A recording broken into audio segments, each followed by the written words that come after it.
Hello, my name is Marcus. I'm the compiler of a collection of therapy quotes titled 1001 Windmills of the Mind, a collection of advanced self-help quotes taken from what's often called the psychodynamic or the psychoanalytic perspective, which long ago, as I understand, is referred to by some, but perhaps many, as philosophical medicine or narrative medicine. To help us to stop lying to ourselves. The name of the song in the background is called Lying to Myself by the famous singer David Cassidy, famous for his Partridge Family show, playing the role of Keith. As a soloist, this is one of his solo albums, 1990. It's the main hit from that album called Lying to Myself. So in the psychoanalytic orientation, we quote-unquote lie to ourselves in a kind of a necessary way called rationalization. So among the many defense mechanisms a person adopts, maneuvers of the mind, mechanisms of the mind, operations of the mind to repress the pain, to push away the pain, push back the pain of the trauma, of course. So we're talking about relational trauma, interpersonal trauma, developmental trauma, weaning trauma, strain trauma. There can be prenatal trauma and birth traumas. We got to do things in the mind to make us unaware of the pain. If the baby's way overwhelmed, he can't process trauma. He can't flee. He doesn't know where to go. No motor skills. He can't fight with the mother like that. He spaces out. He doesn't want to lose his mind. He's got to protect himself. So enter defense mechanisms. Okay. So yeah, let's get into that. So when the child develops these defense mechanisms, and I'll run through them in a minute. It's kind of like a layered thing, like a cake kind of thing. And at the top layer, the last one usually is a thing called lying to myself to protect all the other ones below it. Okay, this top layer, lying to myself, is also commonly known as rationalization. Okay, you want to rationalize the use of the things you're doing underneath, and you don't want to know that you're doing these things underneath. So you create a rationalization to fool yourself and to fool others, because you're in a desperate need to protect that scaffolding of defense mechanisms that you built in response to the trauma. You don't want to know it, too much pain. So the final layer, so to speak, is rationalization, lying to myself. We all do it. It's an unconscious process. And the positive intention is we're not ready to face the truth. What's the truth? The greatest hurt of all. Mother failed me. She betrayed me. She had emotional dyslexia, emotional warping. She had MPD or BPD or a bully pattern, Iago pattern. Maybe she had an oral fixation. She didn't have it. She didn't have that sense of being herself to love the baby. She's battling with her mother in the past, and she's stuck in her past, and the present for her is just a mirage of her past, and she's using the present to fight with her past mother, and the child's pulled into the drama that she has with her mother. Meanwhile, the child's not being seen when the mother's too caught up with her battle with her mother. So if the mother herself was traumatized by her mother, okay, she's frozen there, unresolved, okay, frozen, unresolved. She didn't get a developmental process. She didn't get a secure attachment style. She couldn't get to a place where she had the beingness, the I, and the golden ball. So she's there's a thing called repetition compulsion. She wants to undo that trauma, get a better outcome for the past. So she's going to repeat what happened to the mother in the present. Enter the child. So he has a child. All right, child, I'm going to continue my battle. I want a better outcome. First, I got to know what the battle is. She doesn't know that she's doing this. So, baby, you play me, I play the mother. And she'll repeat what happened to her. Mother shamed her. She becomes her in a thing called the Faustian deal, the Faustian bargain, the Faustian pact, i.e. identification with the aggressor. One of the defense mechanisms is called identification with the aggressor. It gives the child some identity, gives them some power, gives them some hope. He gives them some attachment. He's got to feel important, but he's got to sell his soul like that. So that's how the mother might have coped originally like that. So she'll identify with the aggressor, but she doesn't know that she did that. Okay, so she's back to the baby. She has a baby, and she's going to repeat what happened to her. Remember, the present is just replays of the past. The past was frozen trauma, timeless frozen trauma. She wants to get out of the pain. She wants to repeat, A, hoping to get a better outcome, doesn't work. B, so she can know what it is, so she can consciously recognize the traumatic script. Have history, memory, apprehension, catharsis, emotional release, understanding, forgiveness, and the feelings come back to you through some kind of consciousness effort. So So she's trying to build her ego, restore her ego, because in trauma it's all damaged like that. So she has the baby. All right, baby. I don't know what happened to me. I have no history or memory of what happened to me. All that happened to me, baby, took place when my hippocampus wasn't online. Baby, my hippocampus wasn't there when I was traumatized. Now, baby, the hippocampus is needed for memory storage, linear time, a sense of lived time on time. I don't have a sense of time. And trauma took place in my system, in my brain, in my body, and there's no time like that. So I gotta find time. I gotta create time. I gotta create my experience into time. I gotta link the timeless to the time, the unconscious to the conscious. So baby, I gotta find my story. I gotta know what happened. So I don't know what I'm doing, baby. I'm gonna behave in a way. It's my attempt to know my story. So I'm sorry, baby. I was traumatized. I became a mother. For me to know this, you're gonna play me. I play the mother. No time. Repetition, compulsion. Time is spinning. Okay, since you're me now, and I'm the mother, and I'm in the past, and you're me and I'm the mother. Mother shame me, I'm her. I shame you because you're me and I'm her. That's my attempt, baby, to know my mother shame me, because I gotta shame you, so I can know my mother shame me. So the mother is doing this unconsciously. While she's doing this in a state of unconsciousness, she might cloak it over with an excuse called rationalization, lying to myself, the name of the song here, lying to myself. So she can lie to herself and her baby that what she's doing is reasonable. Rationalization means you want to appear rational. You want to appear reasonable when you're to hide that you're not. You're really not, but you can't know it. So you want to make it very convincing. You want to make it very imaginative somehow, where everybody's fooled, and so rationalization is defense to make you unaware that you're using the defense. Okay, so the mother's going to rationalize to the baby. Mother's rights, for example. Mother knows best, for example. We're bombarded constantly with slogans that mother knows rights and all this. Now, mother knows best and mother's rights, and so she has all that kind of power like that. No questions that. So mother says, I'm entitled.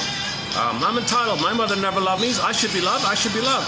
So you're here. I made you. You came from me. I made you. You should love me. That's the rationalization. No, that's not true. Every human being. Okay, you gotta go to Gibran's poem called "On Children." The baby is not like the thing the mother should use to comfort her. Okay, go to Miss Anne Sexton's poem. I made you to find me. Mother said to the baby, baby, I'm sorry, my mother didn't love me. I couldn't find myself, so I made you. I had you, so you could be surrogate mother for me, so I could find myself. I made you to find me. I'm not going to see you. I'm entitled. I'm entitled to be loved. I'm entitled to have a secure base. So baby, you play my mother, so I can have a developmental process. So I'm not going to meet your needs. The child will be stuck in the target of the negative oneness. Mother will feel important doing this. So the mother will feel seen and mirrored, and somebody's there for her, so she feels never alone. So she thinks she can find herself with the security of the baby playing the role of the mother. I made you to find. So she'll make excuses and rationalizations. There's a whole long list of excuses and rationalizations. The most recent one was the woman didn't want to breastfeed the baby because her rationalization. Sorry, baby. I gotta make money or something, right? So I'm gonna jiggle the memories. I'm gonna jiggle these bountiful teats to all the fellows at the office, and I have the control over them. Now she doesn't know. Her excuse is, oh, I gotta make money or something, right? I gotta compete with the men somehow. No, the real issue is she's fighting with the mother. The mother's fighting with her mother. So that mother herself, when she was hurt by her mother, she transfers the demanding hurtful mother onto everybody. So she goes to the office, sees all the men there, and thinks, I gotta be like in defense mode. I gotta fight back and protect myself from these aggressive men, meaning the mother. She transfers the mother onto the men. The men are benign. They're doing nothing to her. They're doing harmless little nothings. But she's in a kind of like a battle with the men, not knowing that she's fighting with the mother. Rationalization. So she's not making herself aware that all those men are unconsciously her mother that she's fighting with. Because the mother still has a battle with her mother. She's got to continue that battle. Transfers the battle with the mother onto the men at the office. So how is she going to fight with the men at the office? Okay, so her power is seduction. Okay, so she said to the baby, baby, I'm sorry. I'm not going to feed you. I need seduction. You see, baby, I'm going to go to the office. And I know a couple of things. I know that men imprint. When all the men were little boys, baby boys, they imprinted on the breast. And they're hurt. They have oral fixations. They're gaga goo over the breast. Only women have breasts. So I created a bountiful breast to jiggle the bountiful breast, to jiggle the mammies to the guys. And they're imprinted. They're mesmerized. They're spellbound. Aha, that's my power. I hypnotize them. That's my power. Number 2, baby, to increase my power, I want to induce limerence in these fellows. I want them to be madly obsessed with me. I want to be like a pusher. I want to be like a drug, quote-unquote drug pusher. I want to make them addicted to me. I want the guys to be addicted to me, and I've got the supply, and they're addicted. They don't do what I want, they'll do what I say. So I'll do intermittent reinforcement. I'll wink at them once in a while. They'll never know what's coming. I'm going to give them a constant, perpetual state of seduction or attraction, hope and promise. Hope and uncertainty. That's it. Miss Tanoff calls it hope. Miss Tanoff, the author of the book Limerence. Limerence means puppy love, infatuation, spellbound, love at first sight, just one look. You know, that instant, madness, love sickness. She calls it limerence. So the key to limerence, she says, is what a lot of women know intuitively when they play hard to get, throw them crumbs, intermittent reinforcement. So she calls it, her term for it is hope and uncertainty. So baby, I'm going to go to the office, and I'm going to give these guys hope, but uncertainty. They don't know, but I give them hope. I throw them a crumb intermittently, so there's no kind of pattern. Keeps the hope alive by keeping the uncertainty alive. The uncertainty is no pattern. Keep the hope, and I'm going to get them addicted. They're going to flare up the chemistry in their brain when they need a oneness of the breast. They're going to feel the euphoria of the hope, of the fantasy. You see, so I'm triggering the fantasy in them, and they're going to be addicted to this. So they're going to stare at me, gaga, Google at me, baby, and I got power over these guys. I'm going to climb the ladder, I'm going to make a lot of money or something. Okay, so she makes excuses. She'll make some kind of excuse to not feed the baby, okay, for this kind of agenda. Just one example. Man, oh man, there are so many reasons why a mother's failing the baby. That's just one of hundreds we have here. Well, I'm exaggerating. We've got dozens here. There's probably hundreds out there, but so far I think we've maybe compiled a good dozen. Let's just say a good dozen one. That's just the most recent one. About the mammaries and the bountiful teats one. Seduction as power. What's his name? Aldo. There's a book out of Italy called Seduction as Power. That one there. And I want to talk a little bit in this video, a little bit more about this spellbound puppy love, limerence, falling in love, infatuation. So we'll talk a little bit about infatuation. Now in part 1 of this video, I didn't have the quotes handy with me, so I discussed briefly a couple of the points, and I can pick up on those points here in this video here. So stay tuned. Stay tuned. And I've got a whole backlog of quotes from upcoming videos, so I'll see if I can cram in as many quotes as I can in this video. So hang in there. We gotta stop lying to ourselves.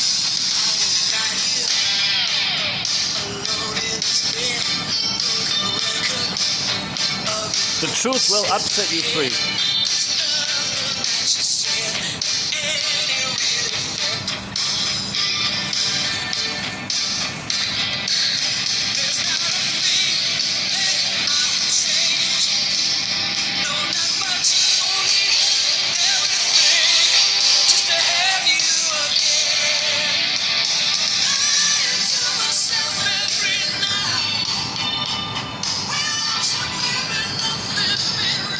Recently discovered this singer, David Cassidy. A lot of great songs. Yeah, let's not get into that one this time around. Okay, let's backtrack here. So we're talking about defense mechanisms, and we started this video with the title of the song, "Lying to Myself," i.e., rationalization. You might have a sense of it. Generally speaking, you're not aware of it. You're convinced of it because you need to be unaware of it. because you got to do what you're doing underneath. You got to protect your defensive self, your false self. You need to protect your false self or your defensive self, so you got to lie to protect that, because if you're aware of the false self, then the pain that's underneath it might come to you. You don't want to feel some of the pain. So that's why rationalization protects you in a sense. All defense mechanisms are meant to protect the person from the pain. So rationalization, generally speaking, by definition, is unconscious. You might get a sense of it maybe, but you don't really know what the true rationalization is. You might guess around or something.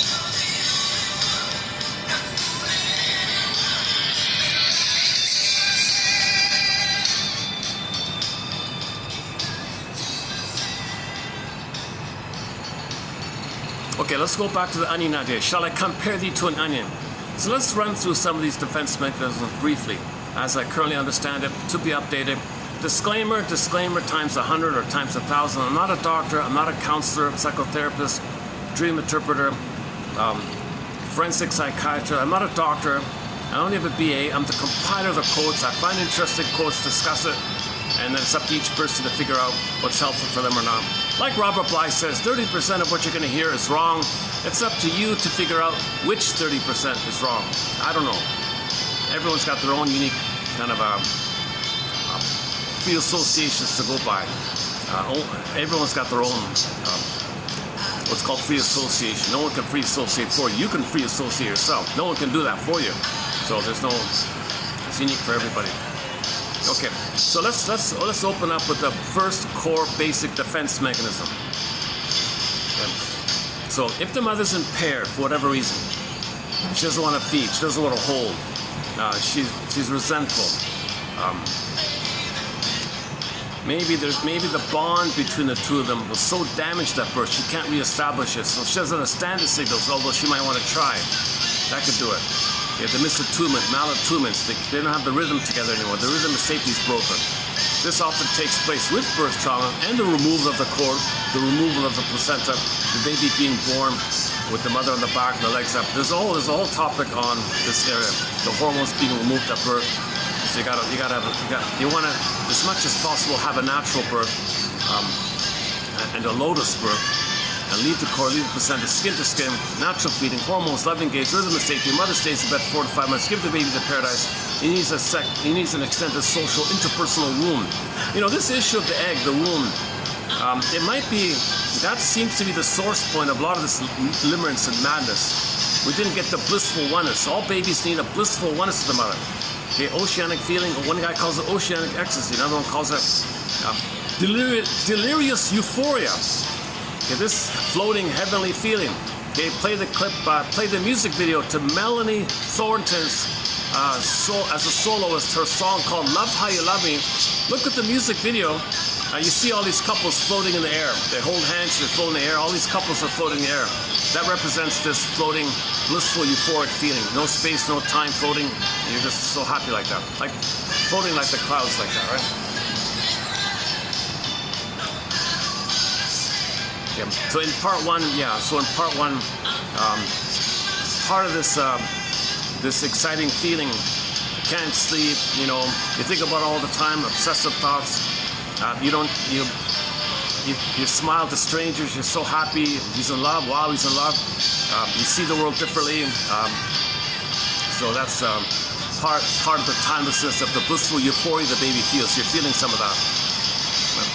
So, because babies need 4 to 5 months of that. If that's crashed at birth or somewhere during that time, if the egg is broken, you spend your life looking for it. And you have to hope for it. So if somebody reminds you of the mother, it flares up. Okay, it flares up. Now, there's a lot of hope and uncertainty with this. And if the other person cannot do that, or they do it for a while, then they can't really follow through with it. There's no time machine. You can't go back in the past so the person gets the blissful oneness. So it's going to fail at some point if you're just doing it blindly. Then there's a lot of stress of losing the mother again. So now you're chasing more. Now enter dopamine. Dopamine for the chase. Now you're in manic. Now you're chasing. So we recently did a bunch of quotes on dopamine. Dopamine. So the dopamine is when there's too much trauma in the baby. He's got an excessive amount of stress, adrenaline, and dopamine. Just keep it simple. Okay, so everybody's got a natural dopamine as a pleasurable motivation of your of expressing what's unique about you. It's not this manic thing, but there's a kind of manic dopamine called dopamania or dopaminergic. The dopaminergic brain or the dopaminergic mind. When dopamine becomes dopaminergic, that implies that's the dopamine by the trauma. So if the baby is traumatized, what happens is the survival part of the brain, okay, the set points set in too high for stress, adrenaline, and dopamine. Dopamine's the chase for mother, because you're in fear mode, you gotta chase. Dopamine is the chemistry behind chase, goal, motivation. You're looking for the mother. So these set points are too high. Oxytocin, the love one, serotonin, the pleasure one, those are too low now. You can't love and have pleasure if you're in survival mode. Go chase for mother so you can get the proper set points. So repetition compulsion is you repeat the thing in the past to correct the set points. And you're chasing for mother to give you the love to correct the set points. It doesn't work because nobody in the present is the mother in the past. So you're kind of stuck like that. But the hope is the pursuit. And you get the blissful feeling, the stress. Then you get the fantasies of the hope, the stress, chase, doesn't work, stress, hope, promise, chase, doesn't work, pain, chase. And now you're in this kind of, you're caught in this kind of loop of chasing all the time.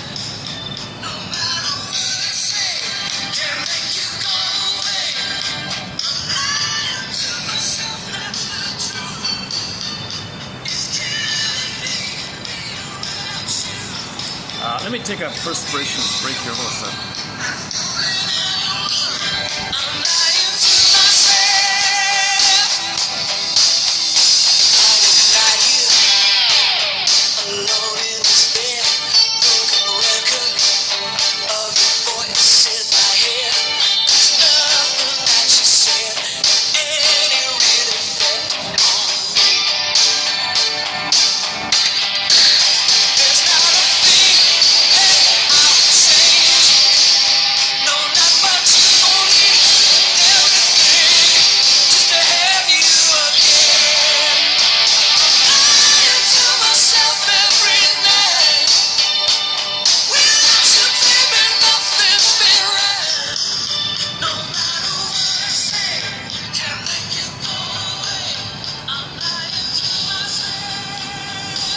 Does that work with the music?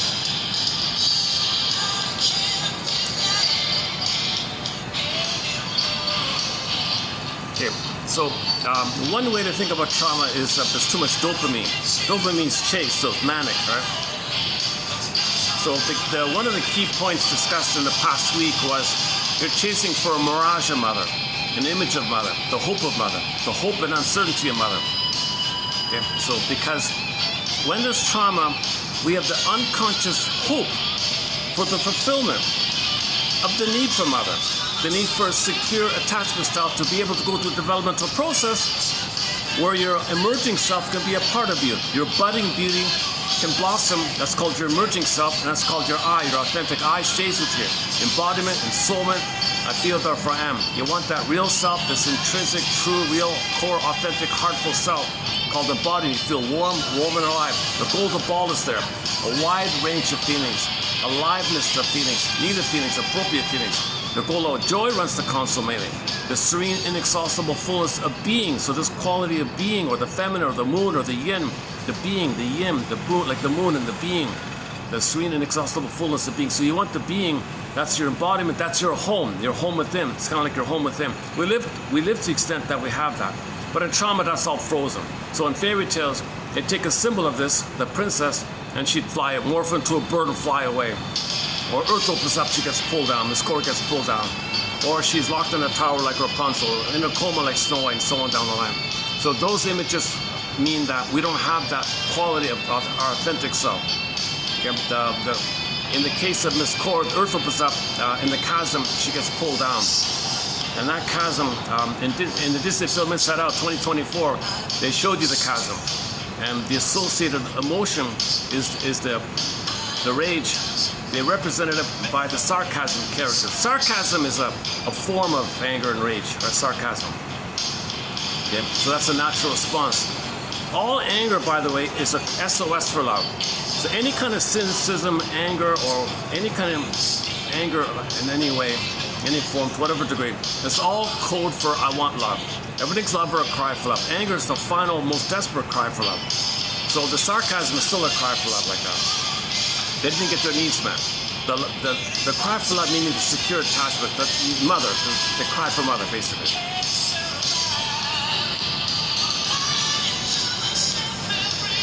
Yeah, so that chasm image, by the way, how are we doing here? Still getting the lighting here. A little dark here, eh? I've got no breeze, so it's a bit of a sauna where I'm in here. One sec.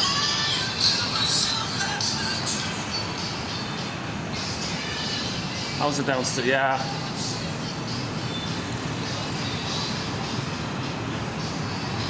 Yeah, part one was done down there in a little park. I don't know if it's showing up here. Oh, well, it's showing up here.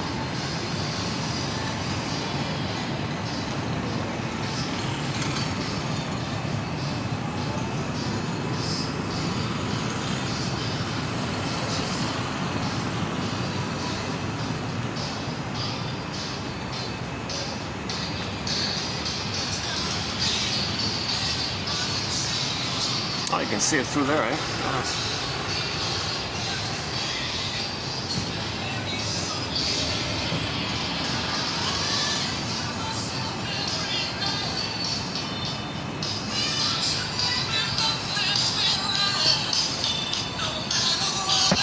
Yeah, so this song is also about limerence. This song here. The pain of it all, the excitement and the pain of it all, the stress of it all, the fear and all that. And you're caught in the chemistry of chase, dopamine, chase, fantasy, hope, uncertain, hope. Gotta get mother, finally, at last, mother will love me. Finally, I've been waiting and waiting. She reminds me of mother. Unconscious says, there's mother. Now, the cloak is, you're not gonna know that you're spellbound by the girl, thinking she's your mother. But the unconscious, that's mother. If the person or present has the same psychology like your mother, i.e. your mother failed you, you're only going to be attracted to a woman like that. Otherwise, it doesn't work. Something's got to flare up the wiring in the system, in the brain, and in their wiring is the blissful oneness. It wasn't enough. It was prematurely broken too early, usually at birth, or it was a painful symbiosis. And they can't get out of the stuck cockpit of a negative symbiosis, you need a positive symbiosis, positive oneness. So your unconscious wants the person to find someone, scan around, and you see somebody in the present, you go, aha, that's the one. And you flare up all the chemistry, or your heart's racing, you're sweating, you're staring, or whatever. You're all excited, and you're floating on air, and you think they're the one. You want them to call you, or thinking about them all the time. What should I say? There's no calm love. It's just very manic and exciting like that. Huge roller coaster kind of phenomenon. So the unconscious thinks that's the mother. The conscious doesn't. The conscious, what are you talking about? What are you talking about, unconscious? That's a woman in the present. She doesn't look like my mother. Unconscious says, I'm telling you, her wiring, her personality, she's rejecting. Your mother was rejecting. So it's the same. Good enough. It's flared up. Okay. For more on this point about, yeah, I went through all that in part one. Unfortunately, the audio wasn't too good in part one. In part one, I did it on this phone here, and this is like a budget phone. It didn't work too well. The audio, you can still, if you don't mind the low quality of the audio, it's not a bad video actually. Part one, and I covered the basic idea there. So I want to maybe move forward with the quotes here. So. I did it in the form of the unconscious speaking to the conscious, saying, hey conscious, I'm going to flare up dopamine in you. Why?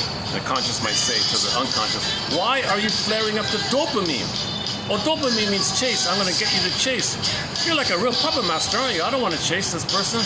No, that's the mother. No, she's not. Yes, she is. Who's stronger, the unconscious puppet master or the conscious? So usually, if you're not conscious, the unconscious has this compulsion to it's going to flare out all the chemistry in you. So it causes you to think about it all the time. because you can't emotionally process the trauma. The excessive rumination in the mind, the excessive thinking in the mind, okay, that's because there's a failure of emotional processing. That's part of the problem. The baby never got enough love from the mother to be able to have an identity to process emotions, because the golden ball went down the well. Just like Miss Core got pulled down, the golden ball went down the well.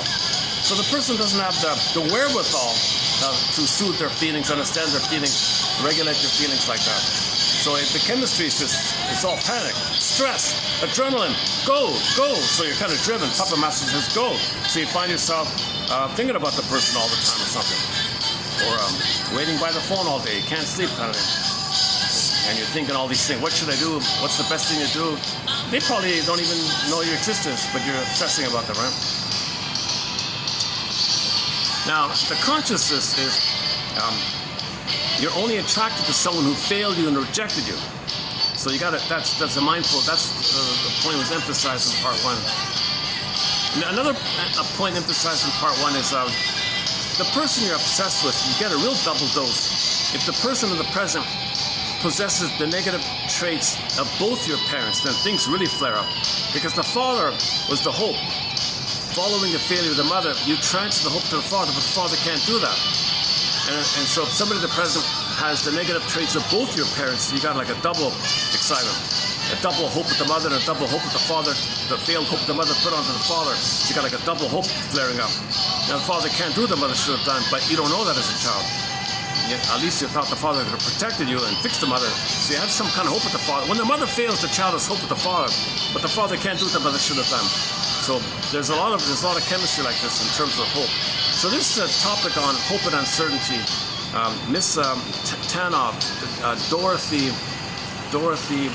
Tanoff, wrote a famous book back in the 70s. I never heard of it, just discovered it recently, called Love and Limerence, meaning the difference between companionate love, like regular, genuine, heart-to-heart, two people love, okay, two person-to-person communication love, it's a calmer kind of quality, versus one person has the dream that that person in the present is the mother in the past who's going to meet your needs, give you your eye, give you your development, give you your authentic self, your beingness, and your golden ball. There's zero hope like that, because that frees you of the pain. So you think she's your savior kind of thing. She's going to save you from what the mother did. So you got a real hope like that. So the natural state of affairs is we're meant to go through a developmental process. So what we're talking about is developmental trauma. The child didn't go through a developmental process. Okay, assuming everything goes okay in the uterus, and let's just say by chance there wasn't birth trauma. Usually there is, but anyways, from birth to 4 to 5 months, that's the egg time, the symbiosis. 4 to 5 months to 18 months, the world is my oyster time. He still thinks he owns the world coming. And part 3 is the famous rapprochement phase from 18 months to roughly 36 or something. So he has to go through those kind of 3 phases. If he is able to go through those 3 phases, then he's considered to be psychologically born. Meaning he's self-referent. He has access to his feelings. He's embodied and feels within like that. He knows what he likes, he knows his interests, he can soothe himself, he can regulate himself, he can make I statements, he can free associate, he can share intimacy. He comes from an embodied kind of place. So when we lose this thing, that's our inner home. The whole odyssey is about finding that home again. We had it at birth, we lost it.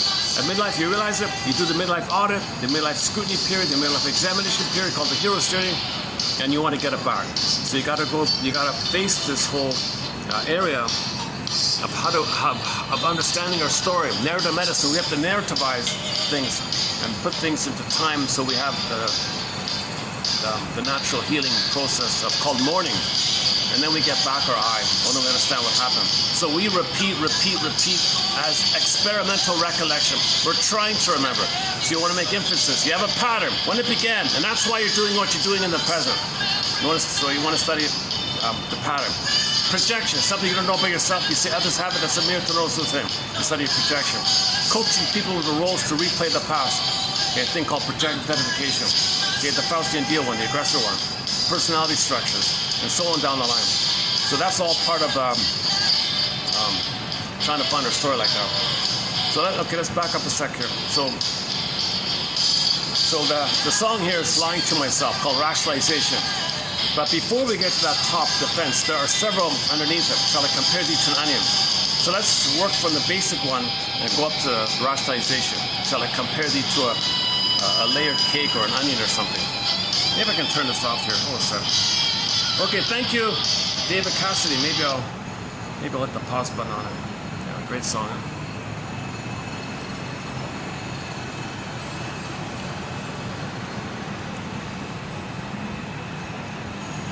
Maybe it's too noisy with the background noises and the rock song in the background. Okay, let's calm down a bit here. I mean, talking to myself, lying to myself, talking to myself.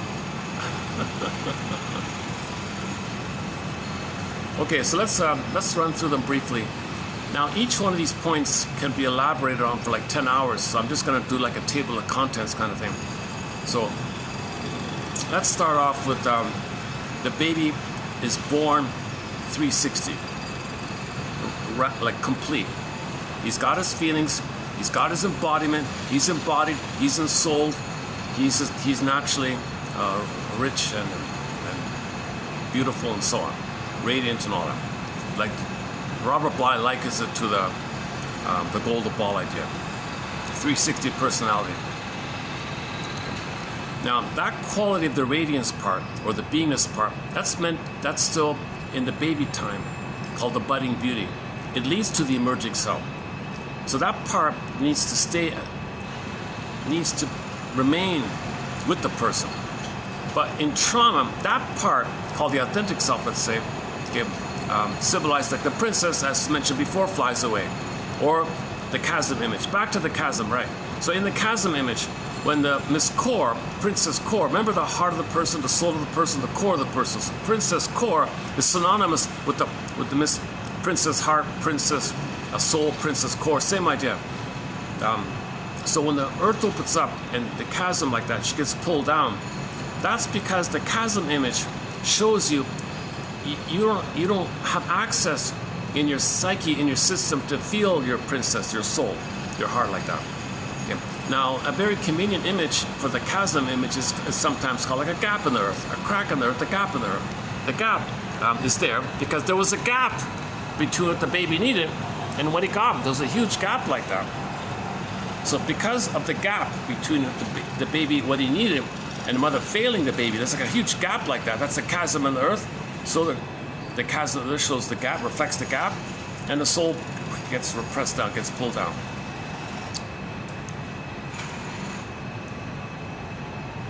Okay, so first things first.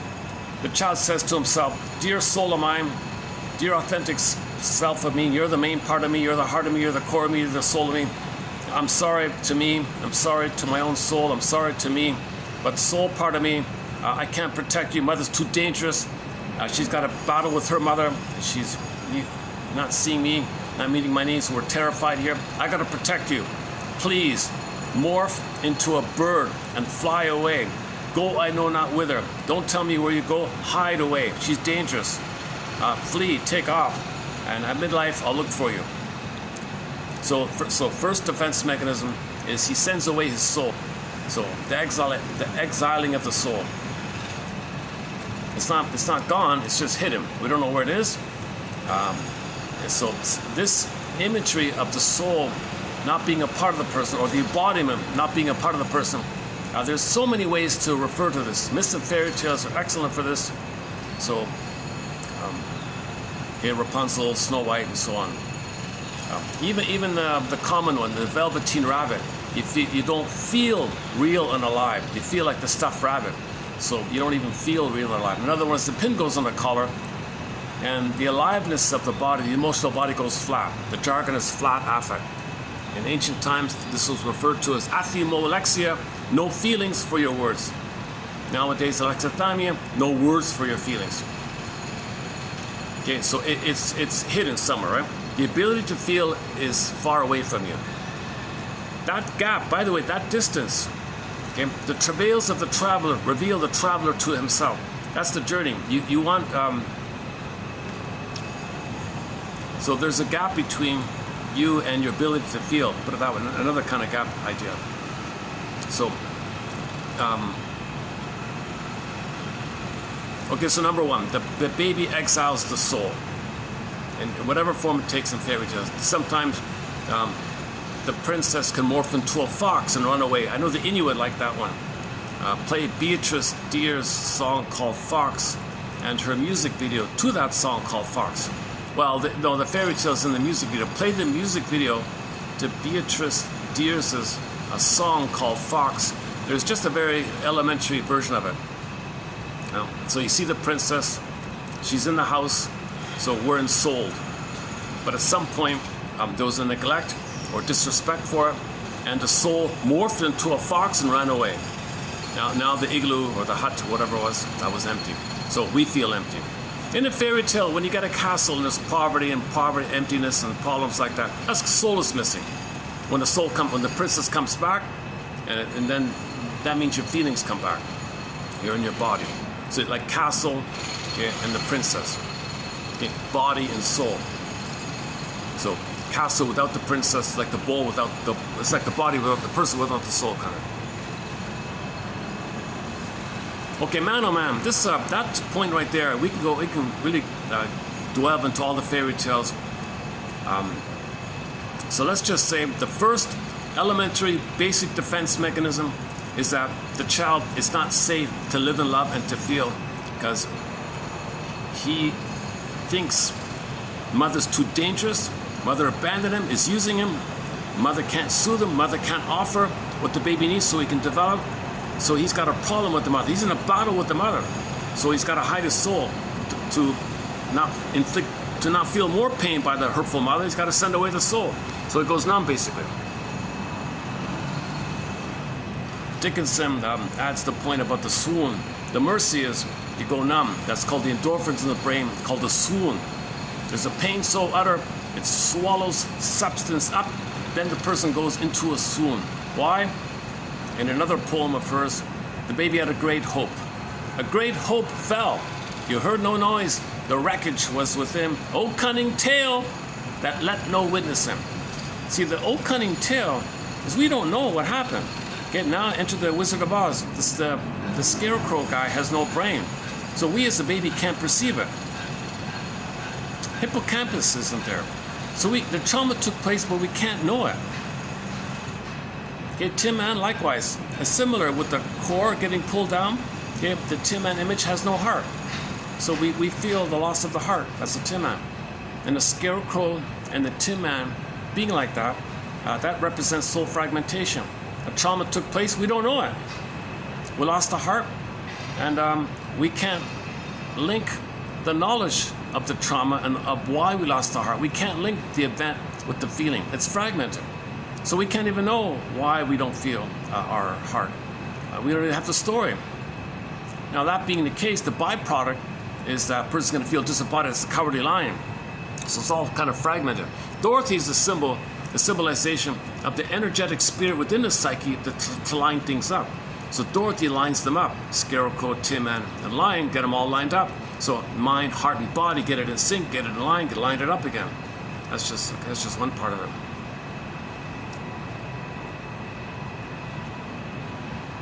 Okay, so there's a great hope fell. You heard no noise, the wreckage was with him. O cunning tale that let no witness him. So the baby had a great hope. It fell, betrayed. Okay, soul, fly away. Please fly away. I gotta devote my energy. I gotta devote all my energy and focus on this battle with the mother. Yeah, so let's just keep it there. Let's just pause it there for a minute. So the first thing, let's say, baby sends away the soul. Mother's too dangerous. Baby's got to get a loving mother. So number two, baby says to himself, all right, now that I've protected my soul, well, sometimes the soul is frozen, turned to stone, like a statue or something. The numbing, like the velveteen rabbit, like a stuffed rabbit. So it could be a stone. Echo turns to statue. So when the princess is like a stone or something, it can come back to life. See, in the primary imitation, he's missing like dreams, so things can flip, flop, and morph and all that. So now the baby. So number two, let's say. How does the baby deal with his rage by this? Okay. So now let's enter number 2. Baby sends away the soul. Now he's in rage. What does he do with his own rage? Now remember, what led up to the rage was the stress, fear, anger. Then the final pathway is the rage. But the baby is screaming in rage as an SOS. So rage means SOS for love, SOS for mother, SOS for development, for attachment, because he wants his identity and his feelings. And he's screaming that's the final pathway. That's the baby's best chance, he thinks, to get mother's attention. What a mother do with the baby's anger? Oh, you can't be angry, baby. And she might punish him for it.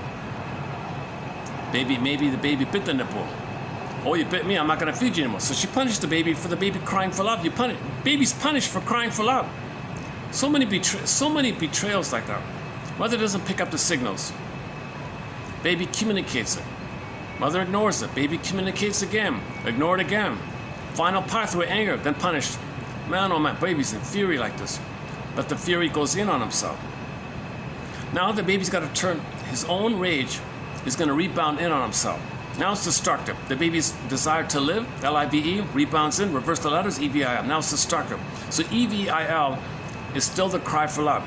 All E-V-I-L means is destructive, yes, but it comes from the same love line, the same source. It just got blocked, tension, fear, build up fear. The final pathway to the fear is the anger.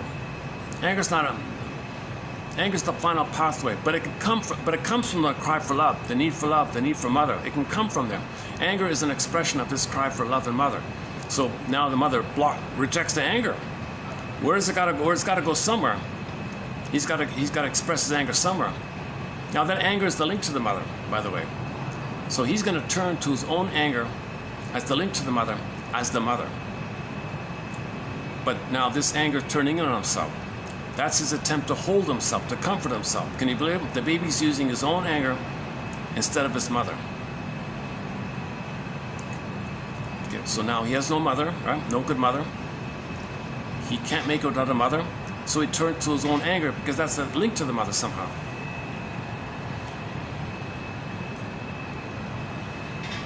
Oh boy, I'm baking here. Yeah, I'm really in a sauna here. Okay, let's keep going. How we do? Can I do it like this? Is that still okay? It seems really kind of darkish here for some. Hopefully on the playback it's clear enough, light enough. Oh, I see. Okay, hang on. If it gets cloudier throughout the video, throughout the next 2 hours, I'll go downstairs.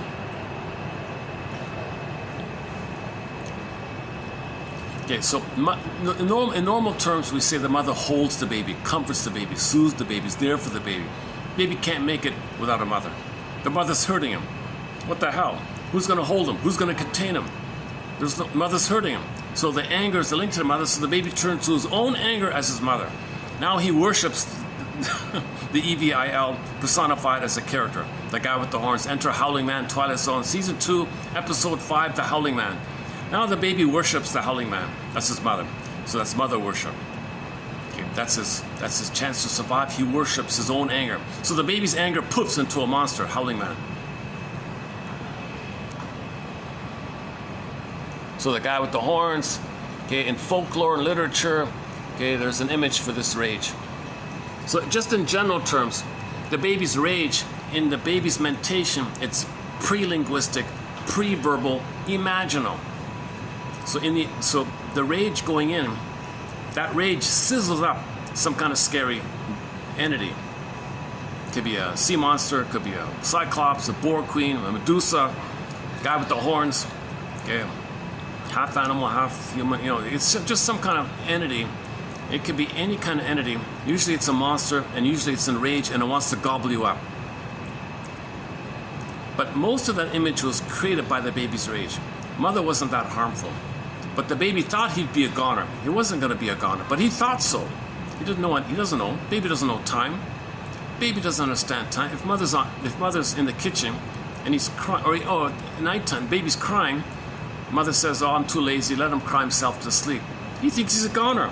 He's going to perish. He's in peril. Mother, I'm screaming. I'm going to die here, mother. Oh, let him cry himself to sleep. They'll spoil him. Don't worry, he'll get used to it. It won't hurt him. He thinks he's going to die. His cortisol is going through the roof. Adrenaline, dopamine, chase, no motor skills. He can't move. He can barely move. He can't crawl out of the crib or something. He's not even supposed to be there to begin with. Oh boy, hold on a sec. Let me cool myself off here a bit. Oh yeah, new song here. Let's try this one out here. Once in a while, the World Music podcast plays a good song, or a song that I like. Let's try this one here, a new one here from Ecuador. Well, she's originally from Ecuador. So we've got songs from all around the world, all genres, opera, rock, full Inuit, all over the place. From Turkey, recently from Nigeria. So this one, she's originally from Ecuador. What's her name again? I just heard her the other day. So the host played one of her songs called, simply called Luz. Is that it? L-U-Z? Yeah, just L-U-Z. So I'll play that as well. But that same singer has another song on a previous album of hers called Luz Roja. So let's try two of her songs here. Okay, and the singer's name is, one sec, what's the singer's name? El Jury. The singer's name is El Jury.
How are we doing here?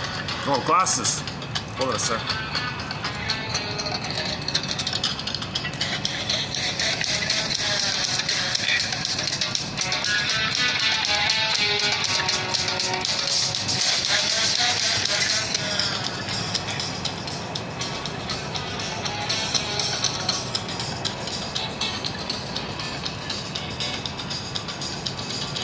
Just experimenting with this new musician.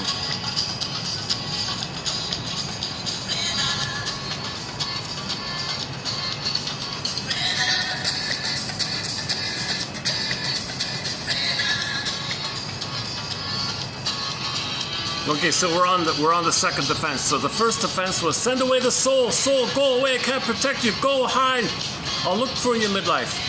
I'm sorry. Meanwhile, he'll empty, he'll be numb, but he's got to protect the soul some way. And in midlife, he'll go on the second journey, the real journey to get back the soul. He had it, had to send it away, want to get it back. Okay, next. Mother didn't hold him, turned to his own anger, which puts him into a monster, and the monster's attacking him.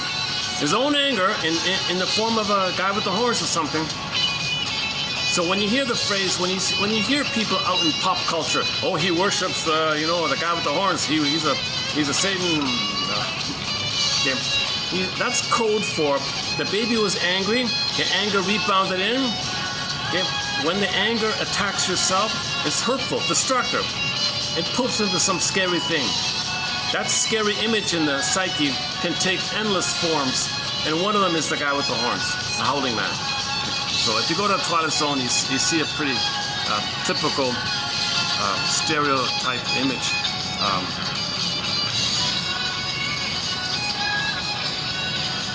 So now what?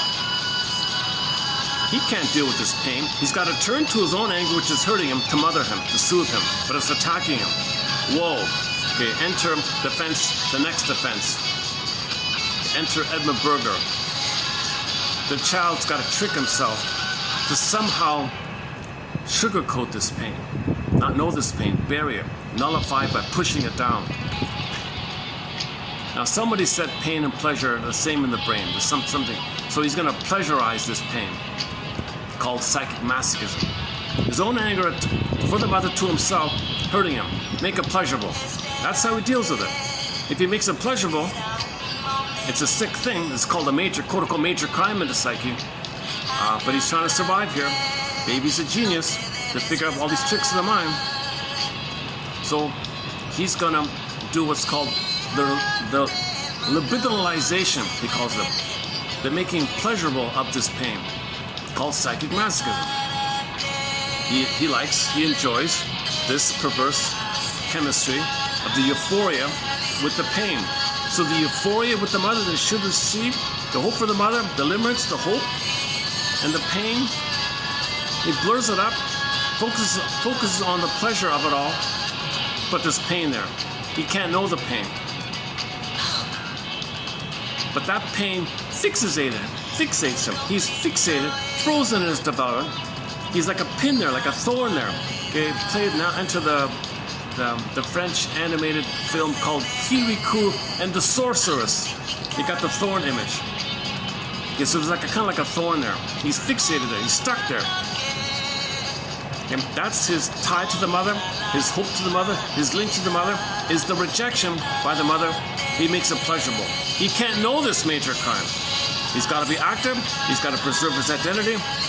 So he'll do what Berger calls, quote unquote, a confession to a lesser crime. The punishment's still the same, but he'll confess to the lesser crime called pseudo-aggression. It functions like a quote unquote rescue station where he'll have some kind of oral fixation, some kind of dysfunctional way of living, some excessive dopaminergic behavior, could be very manic. And this activity, this pseudo-activity, the rigmarole, the whole rigmarole, he calls it, Mark Twain calls it the misery machine. This misery machine mechanism is that you're fooling yourself to do something of the hope, not knowing that the fixation is the pain. Whether or not you're successful, quote unquote successful in your sublimation. So in the pseudo-aggression, there's a certain amount of your behavior that if it's channeled into sublimation, society just accepts it to consider you better manage your pain if society accepts your behavior. But you're still miserable underneath, the misery machine. It's just, you're just successful in it. But the misery still, if you're not successful in it, then it's more overtly dysfunctional. So they're not happy in work and love and all that stuff. Either way, successful or unsuccessful in your rescue station place. And the needs of that defensive living are defensive needs. They're not real needs. They're needs to preserve your narcissism, your identity, status, to be seen. You want to be seen. You lie to look important. Okay? You lie to confuse people so you're important. You're still in a narcissistic kind of place like that. That's the whole topic there, right? So Berger has a thing called psychic masochism. So first the soul goes away. Okay? He turns to his anger as a link to the mother, to hold him, quote unquote. To deal with the pain of it all, he makes it pleasurable. He can't know this major crime, he confesses to the lesser crime. This lesser crime thing, this quote unquote rescue station, is another defense. See, it's a layered thing, should I compare these tonight? So at that defensive layer, he'll do something dysfunctional. Whatever it is, take your pick. Hundreds and hundreds of ways to be dysfunctional. Now, this dysfunctional living, you have to rationalize it.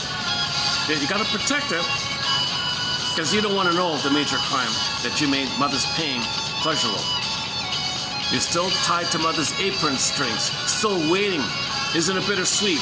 Isn't it bittersweet, as they say in the Twilight Zone?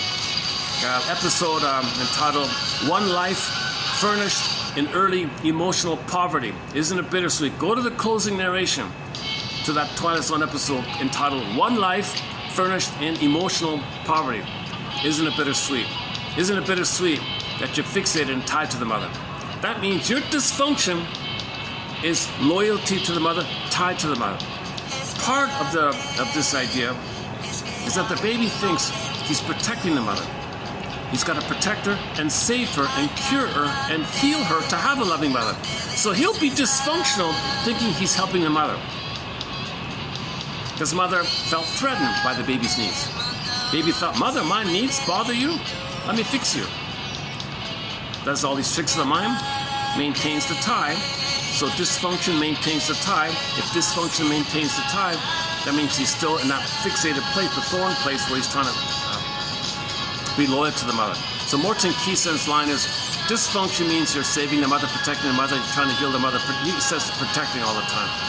The protecting idea, enter Melanie Klein, the child thinks that his needs scare the mother. Don't worry, mother. Don't worry. I won't have needs. I'll freeze it up. I'll send them away with my soul. See, I have no needs. I'll fix you. You want me to take care of you? Fine, I'll take care of you. You need. Mother didn't love you. I'll love you. I'll take care of you. Baby's got to have a connection. She's got to get along with the mother. Baby's got to have a mother. So he'll accept the painful compromise of the pain on himself. He'll feel defective and no good all the time. There's your shame and guilt and all that. But that's the tie to the mother. This pain of it all, he makes it pleasurable. To protect the mother, he makes it pleasurable. And he'll be dysfunctional to protect the setup. Because if he's dysfunctional, he protects the setup. That means he doesn't know he's trying to save the mother, and he doesn't know the pain that mother inflicted on him, all the time thinking mother's wonderful. Okay, on that point, enter Need to Know by the Twilight Zone. He can't know the truth. He can't handle the truth. Let's play the other one. Hang on. Yeah, okay, that's not so bad. Let's try the one. Let's try the featured song from the music show called World Beat Canada. Once in a while, that show plays a song that we'll include here. Not often, but the most recent episode, like a few days ago, they featured this song by that same musician called Simply Luz, L-U-Z, whatever that means in Spanish.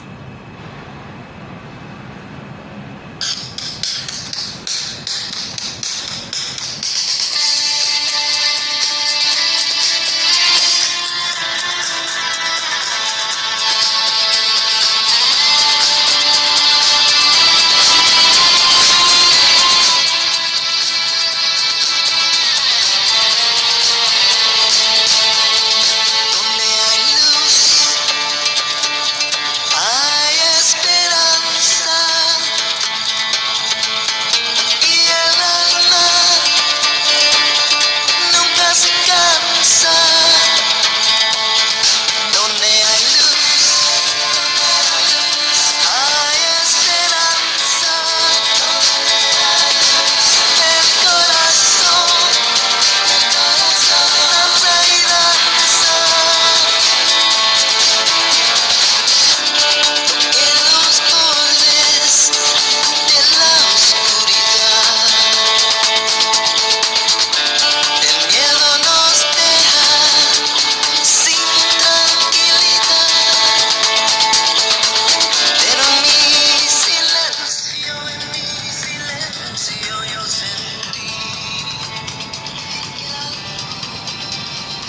Let me test the audio. Is it better like this?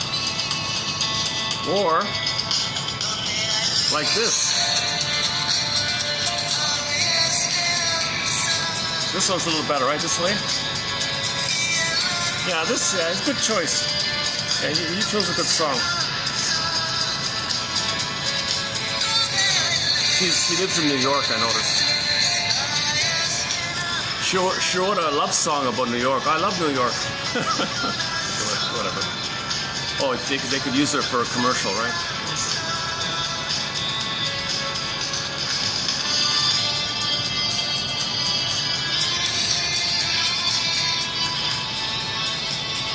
So this defensive living, there's neurotic pride in it.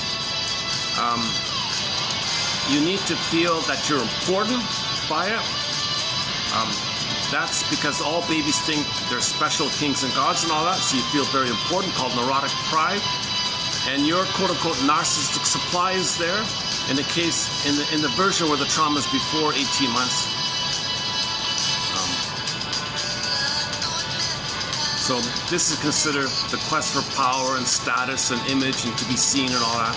Because you're still in the babyhood place where you got to be seen, you got to feel important, to compensate for feeling defective and shame. Part of the deal the baby makes is, mother, all right, I'll feel guilty and shame. He wasn't born that. He believed that to get along with the mother, called the moral defense. So another defense mechanism is called the moral defense. Enter Fairbairn on that one.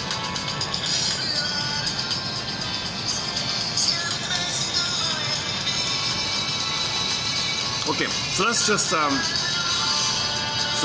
send away the soul, turns to his own anger to comfort him, number 3, takes the pain and makes it pleasurable. Moral defense, he's no good, mother's good. There's going to be either or thinking in the process of this, there's going to be either or thinking. Good breast, bad breast. You can't see the mother as a full person. He's dealing with part object relating. Then the rescue station can be the oral fixation, dysfunctional living, and included will be addictive living, dopaminergic behavior. So you always chase. Now, in the chase, you're looking for mother in the past. Nothing in the present is mother in the past is going to fail. But when you have the hope of it, the hope of the fantasy triggers the chemistry of the blissfulness. Now, that's the immense hope. Now, as an adult, when we feel this stuff, and there's stress involved and pain involved, and you want to run away from the pain. Now you're an emotional fugitive from the love that you seek. Enter the fugitive show. Okay, Richard Kimball is a fugitive from the justice he seeks. Okay, the baby becomes a fugitive from the love he seeks.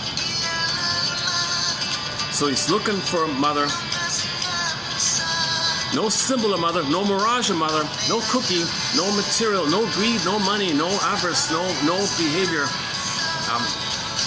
no person, including in particular, is mother in the past. But you have the hope for those needs. Remember, when there's trauma, we have the unconscious hope for the fulfillment of those old unfulfilled needs, because that part of the brain doesn't know time. The way out of this curse, jinx, destiny, is to build a sense of time. As discussed yesterday a little bit. So narrative gives you time. That's what all these quotes are about. They give you narrative, which gives you time. And then you bridge between the times and the time. Then you can process it. You can't process anything if you don't have any sense of time about what happened. The story gives you the time. So stories, medicine. Stories to heal. Narrative medicine, like saved by understanding.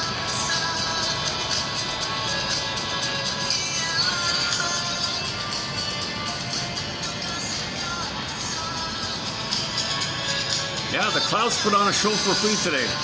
Play the song The Nylons. Up on the roof, the Stars put on a show for free. Nice to see you. Nice day today, one of the nicer days we have. A little luck here, Monday, early afternoon.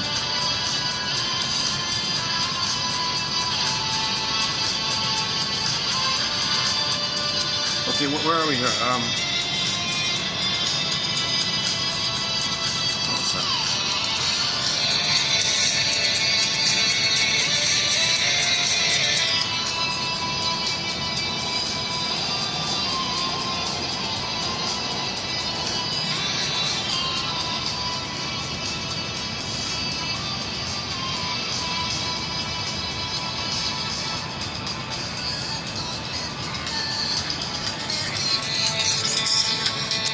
Yeah, the songs are okay. Yeah, she's okay, but I'm not too. It's not something I can keep playing. The one song that I can't keep playing, Lynn Miles, like, is a good one. We play a lot, and another one we play a fair bit is Tracy Bone, Ojibwe, the Ojibwe singer, Tracy Bone. Okay, let's just keep it quiet here for the time being. All right, good. Now, the topic on oral fixation, that's a huge topic. So when we talk about defensive living, okay, embedded in it is the oral fixation topic. That's a major one, the oral fixation. So we branches out to the drinking and the smoking and so on down the line. The gambling, of course. Oh, Don Juan syndrome, promiscuity, obsession with memories as well.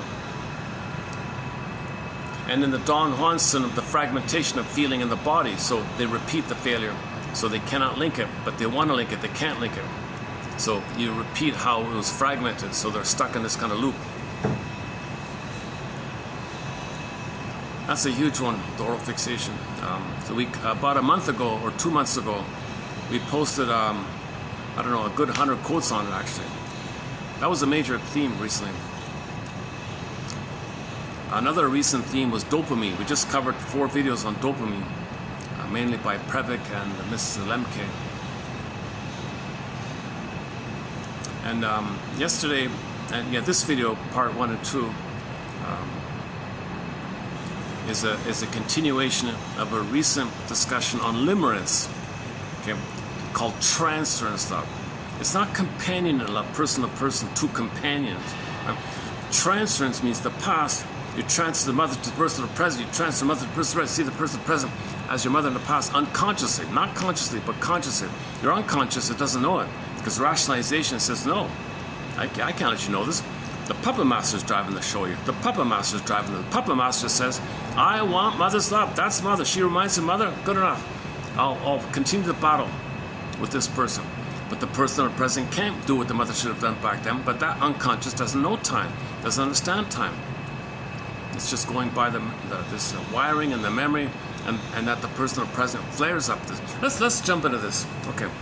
So let's pick up on this topic of limerence, also known as infatuation, love at first sight, being in love, all this stuff.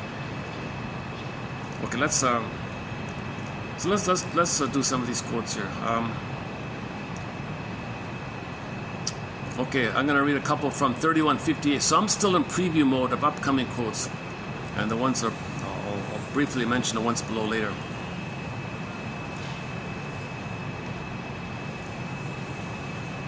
Oh, Miss Lemke says to the client, so how can I help you, or what brings you here today?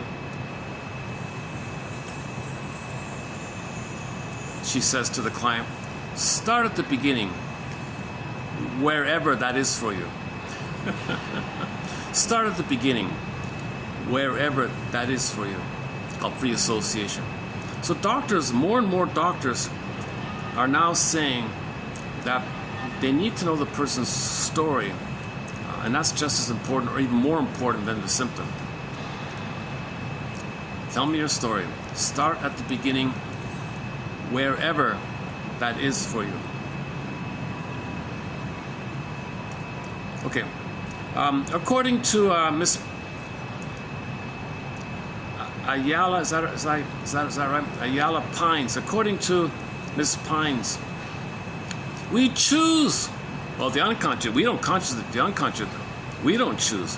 We think we choose. The unconscious chooses. We follow the puppet master. Puppet master says, "Go get her." I choose. Conscious says, "Why do you want me to choose her?" Because she reminds me of the mother.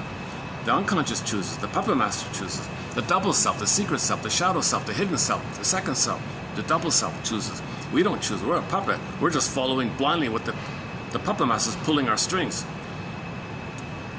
So we, meaning the unconscious, for you, or you and your unconscious, or just in general terms, we choose a mate who is similar to the parent with whom we have unresolved childhood issues.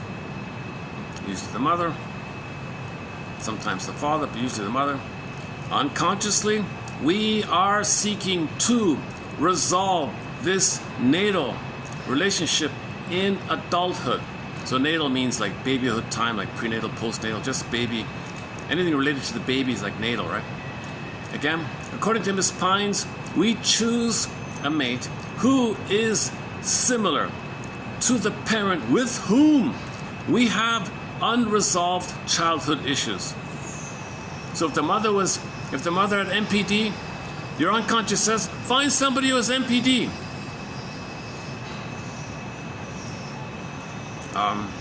Take your pick. If the mother was a passive-aggressive narcissist, find somebody who's like that. If the mother was schizoid or addicted, find so on down the line. But however it's similar. Unconsciously, we are seeking to resolve this natal or baby time relationship in adulthood. We are trying to resolve the babyhood relationship in adulthood. We're transferring the baby battle with the mother into the adulthood sphere. And in the adulthood sphere, we're casting people into roles. Benignly, you play the baby, the other partner hurts you again. You don't hurt them, you just re-experience how mother hurt you to know your mother hurt you. More perversely or more traumatically based, more severely traumatically based, the person identifies as aggressor, finds somebody to play the role of them and hurt them the way their mother hurt them so they can know that mother hurt them. So to resolve the issue with the mother, they got to know their story. So in the more disturbed, so quote-unquote perverse way, the Faustian way, hurtful way, I don't know how to say it, Schadenfreude like that. The more cloaked way, let's say, the more veiled way, or the more defensive way, or the harder way to know the story is you find somebody in the present to play you. So anybody who's vulnerable, wounded, kind, safe, whatever, somebody who represents the area of the feeling self. Aha, you'll play me, okay? You show signs that I should have had feelings. You show feelings, so you'll play me. I'll play the mother who squashed it. So they can know the mother squashed their feelings. They got to imitate the mother to know how mother treated them. Now, they'll blindly do this because the puppet master is doing it. We got to be conscious of it and observe ourselves, interpret ourselves, shrink ourselves, analyze ourselves. Why am I doing this like that? Start at the beginning. Wherever that is for you. And do what's called free association, fundamental rules, say what comes to mind. That's the whole topic there. Okay. People fall in love with the person who reminds them in some significant way of their parents, especially a parent with whom they have an unresolved issue.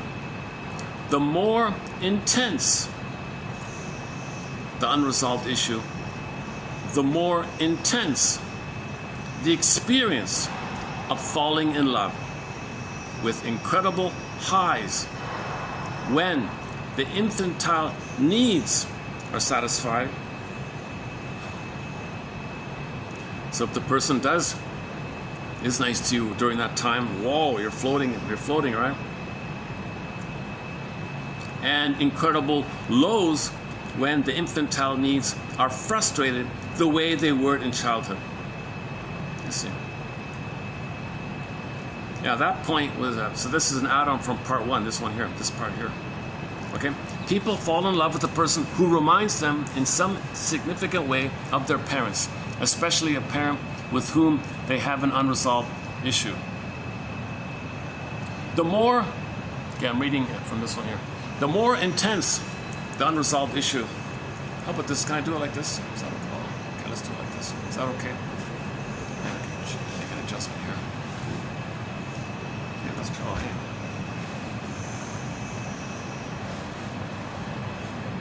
Let's take advantage of this table here. So.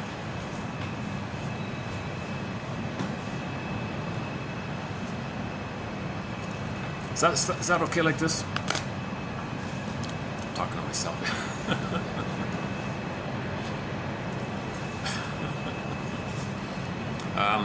Okay. Let's try this. Let's just try this for a bit.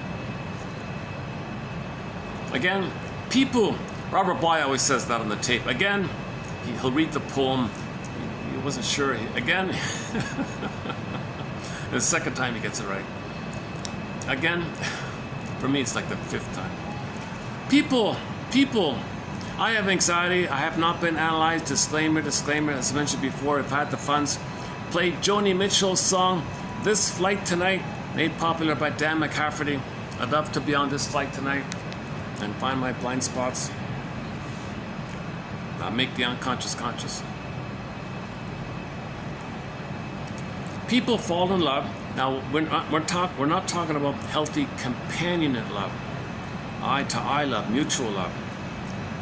The falling in love means like you fall back to childhood, you fall back to the nursery time, you fell there and transfer that to the present. People fall in love with the person who reminds them in some significant way of their parents, especially a parent with whom they have an unresolved issue. That's the thorn. Remember the thorn? The thorn is the unresolved issue, the unprocessed trauma, needs not met, thorn, fixated, frozen. Everything's frozen. Can you imagine the woolly mammoth frozen in the block of ice up in Siberia? Frozen. Something's like frozen there, right? Now you feel haunted by them. So this experience of the trauma and this unknown feeling of it all, and this is us in a disassociated mode. That's the haunted feeling, because the symbol of the feeling is the ghost. So the ghost is a symbol of the feeling, of the haunted feeling. Something happened and we don't know and we're spaced out. So you got a ghost like that. So we're haunted. The ghost is there. So in most cases, the ghost means trauma.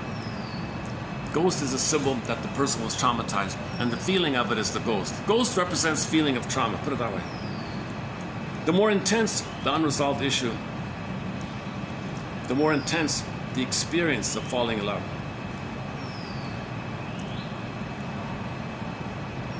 With incredible highs when the infantile needs are satisfied. So if the person does read your mind, like they understand you really. See, the mother didn't have a rapport with the baby. So somebody in the present kind of understands you or something. You might start floating. That floating feeling is there, right? Or if somebody says they like you, how's that? If the mother hated the baby, whoa, and somebody in the present says they like you, you're floating, right? Falling in love. Is that okay? Oh, jeez. I'm baking again here, yeah. Oh, man. No breeze, huh?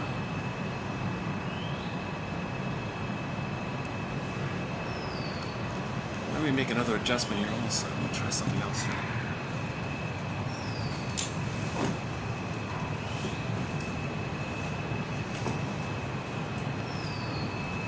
Let me let's dig up another song here then.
Play it on like a traditional harp-like instrument.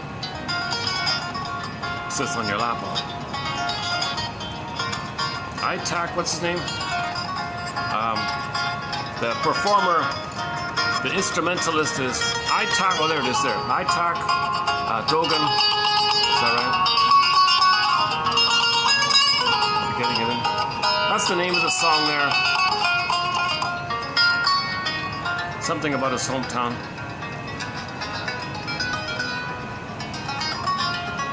Okay, let's dig up the quotes again here. And if the person in the present reflects unresolved issue with both parents, there may be more excitement, more intensity like that. Hey, what if I did this?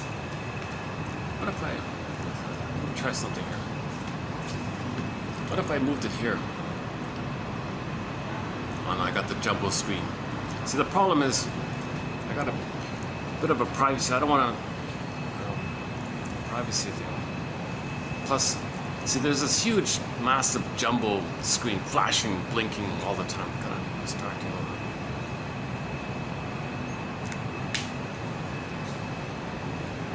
Well, either I stay there or... Let's try this. No, now see the privacy thing. Okay, this is like the sweet spot where I don't... This is probably the best spot then. All right. I'm not fully settled in here for some reason. Okay, hang on. Okay, let's go back here.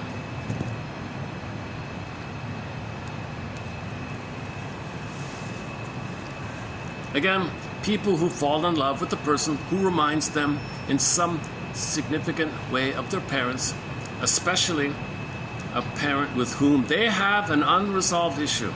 If the mother didn't give the baby the unio mystica, the paradisical feeling, the euphoria feeling, then you see there's somebody in the present, they reminded that mother, you might feel that. Briefly at least. The more trauma there is, the more dopamine, the more intense these feelings are. The highs are too high, the lows are too low, kind of thing. And in the chase mode, that's the dopamine. The dopamine means you're excited to finally get mother, to finally get the euphoria.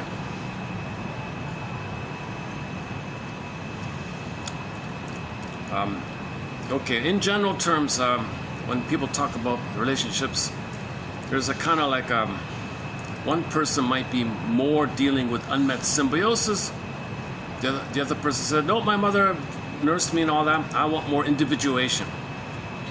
So one partner says, no, I want the oneness. No, I got that already. I can't do that for you. I want you to support my individuation. How can I support your individuation if I never got my oneness? So you have this conflict between individuation and symbiosis. The forces pulling for symbiosis are fueled by the longing, constant play the copyrighted song, constant craving, constant longing, craving, attachment, longing, attachment, hunger, love, hunger, affect, hunger for the oneness. A constant battle between the forces, pulling for symbiosis and pulling for individuation. So part of you can't go back, but you need it. You want it so you can individuate, but you can't literally create symbiosis. So the only way out of this mess is mourning, story, truth, medicine, truth as medicine. You know, you got to build a conscious recognition of this. Otherwise, you're caught in this constant refugee thing.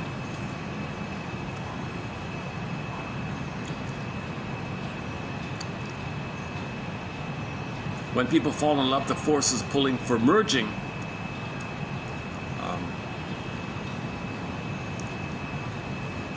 So when people do fall in love, that's the merging and the symbiosis. That's that, right? Now, after some time, you know, if the couple's conscious, they can meet their merging needs, so they can be in a blissful state for 18 months, let's say, or 3 to 4 months. no, in 18 months, and then grow together if they're conscious. So people say you can resume your childhood needs together if you're conscious and both help each other during that time, and then get to the place of companionate love, where you're both centered in yourself, and you do things, and you can express yourself with the other person. Feeling abandoned, oh, you're doing your hobby, I feel abandoned. No, well, you want to.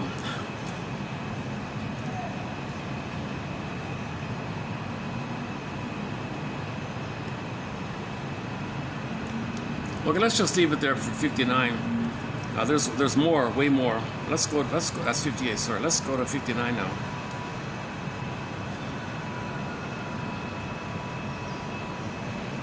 Intimate relationships are an opportunity to address unresolved childhood issues.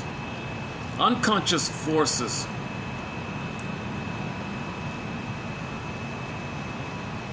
more than logical considerations dictate with whom we fall in love. Yeah, there's a good summary of it, right? Unconscious forces, the puppet master,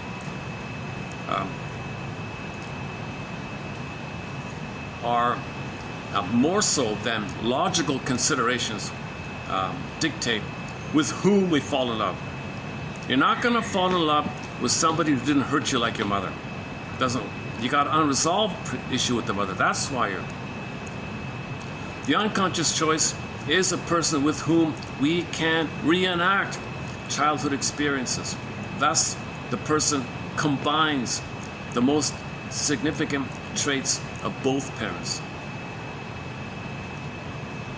Negative traits of both parents have more of an impact on romantic choices, especially in obsessive loves, than do positive traits, because the injury or deprivation caused by them needs healing. You're not going to be attracted to anything positive about your parents. Forget it. You might think that, right? Whatever's negative about your parents, that's the spellbound stuff, because the wound is there, the pain is there, you want to resolve that. The more traumatic the childhood injury, the greater the similarity between the lover and the injuring parent, the more intense the experience of falling in love is. In falling in love, there is a return to the primal symbiosis with the mother, a perfect union with no ego boundaries. This is why we only fall in love with one person at a time. The return to the lost paradise creates the expectation that the lover will fill all our infantile needs. Because falling in love is dictated by an internal romantic image, lovers feel as if they have known each other forever. I've known you forever. No time in there, right? That part of the brain doesn't know time, so it's forever like that. And because it involves a reenactment of specific and powerful childhood experiences, lovers feel that the beloved is the one and only, and that the loss of the beloved will be unbearable. When a couple falls in love, their unconscious choice is mutual and complementary, enabling both partners to experience their own core issues. Together, they create their core issue as a couple, the issue around which most of their later conflicts center.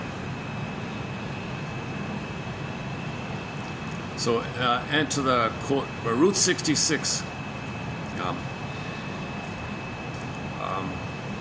is it 2550? Go to TQ 2550, is that right? Okay, we have quotes from the classic TV show Route 66. The episode about Vicky. Go to the episode about the albatross. How much is a pound of albatross? She was a clever young lady. She said, yeah, you know, life is funny. People don't fall in love anymore. Nobody falls in love. It's just an interlocking of neurotic egos. or something. I forgot how. Complementary egos. So I'm damaged by my mother. I have a damaged ego. You're damaged by your mother, and there's some kind of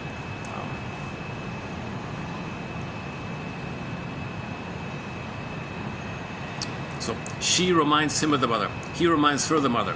It's neurotic relating.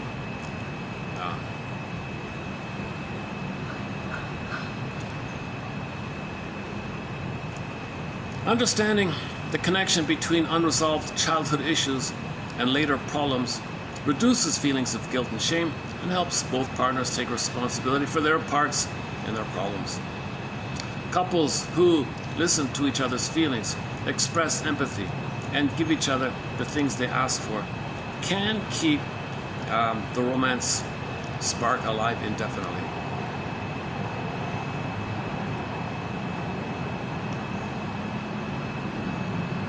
Question mark about that.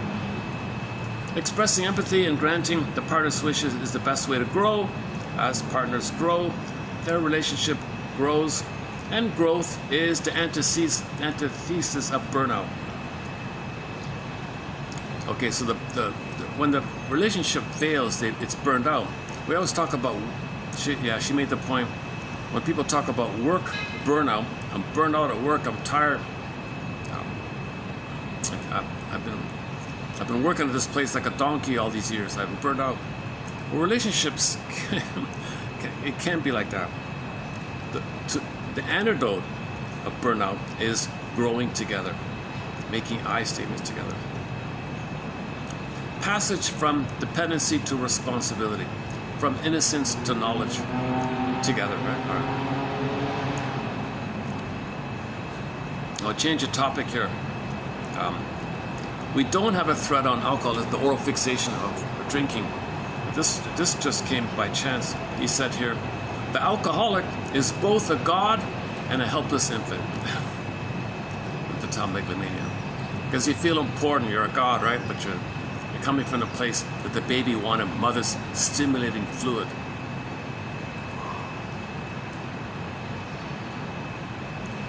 You're disappointed. Of course, wine's going to disappoint you.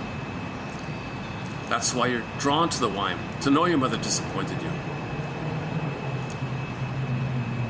So the wine bottle functions as a triggering mechanism, ATM, addictive trigger mechanism, to make you think, to function as a triggering dynamic, to function as a trigger of when you were one of the mother, but then things failed. You want to know it failed.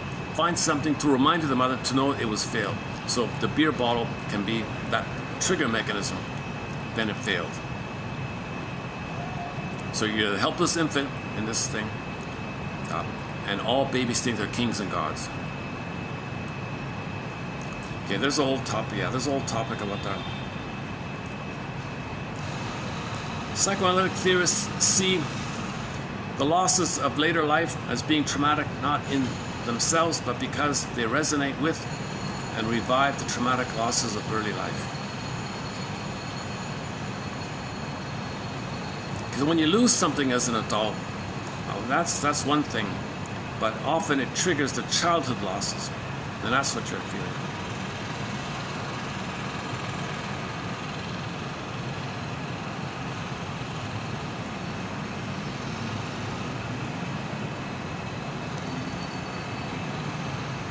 Oh yeah, okay. A tunneled obsession with the lover. Flushed skin, heart palpitations, sweating, heavy breathing. If love is returned, the world seems to be a finer place. We smile at strangers. We search for superlatives to describe the beloved. In the honeymoon phase, we discover reservoirs of poetic expression. Rivers no longer simply flow, but cordon lap the shores. Mountains once unnoticed, now stretch their peaks to embrace the heavens, and trees fondle one another with their sinuous boughs.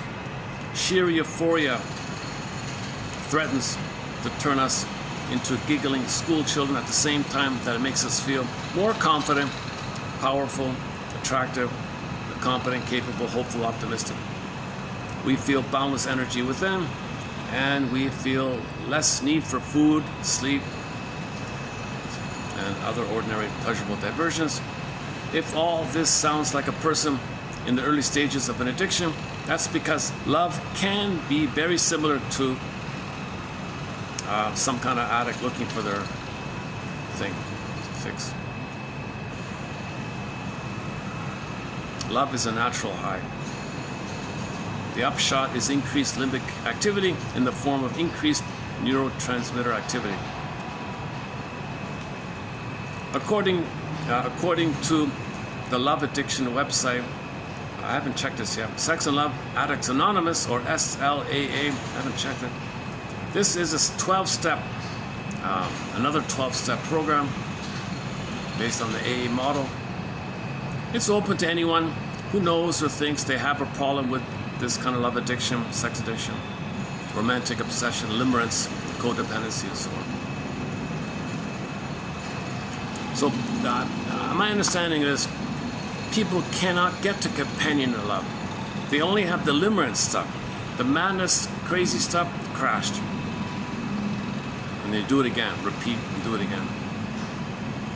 They never experienced the warm, calmer, relaxed feeling of pleasurable pursuits. Oh yeah, let me read that quote. We got a quote about infatuation. About that. So some people never graduate out of infatuation or limerence. So this support group is for that, for people in that mode.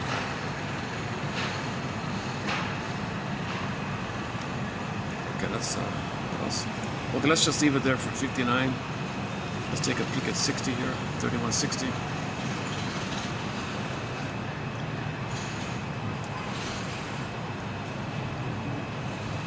Oh, okay, these are the Bromberg. Okay, we got some quotes from Philip Bromberg coming up in the pipeline. Okay, let's leave that. That's Bromberg, right? Yeah, okay. 3160 is Bromberg. So he writes a lot about trauma. He's got a very good trilogy. Shadow of the Tsunami. He calls trauma an emotional tsunami. Shadow of the after effects of it. Standing into spaces. So remember the gap, the chasm, you got to kind of bridge it, stand in the space like that. And the other one is awakening the dreamer, because we're in a swoon, we're in a trance, we got to come in the present. By the way, that trilogy has won a Golden Windmills of the Mind Award.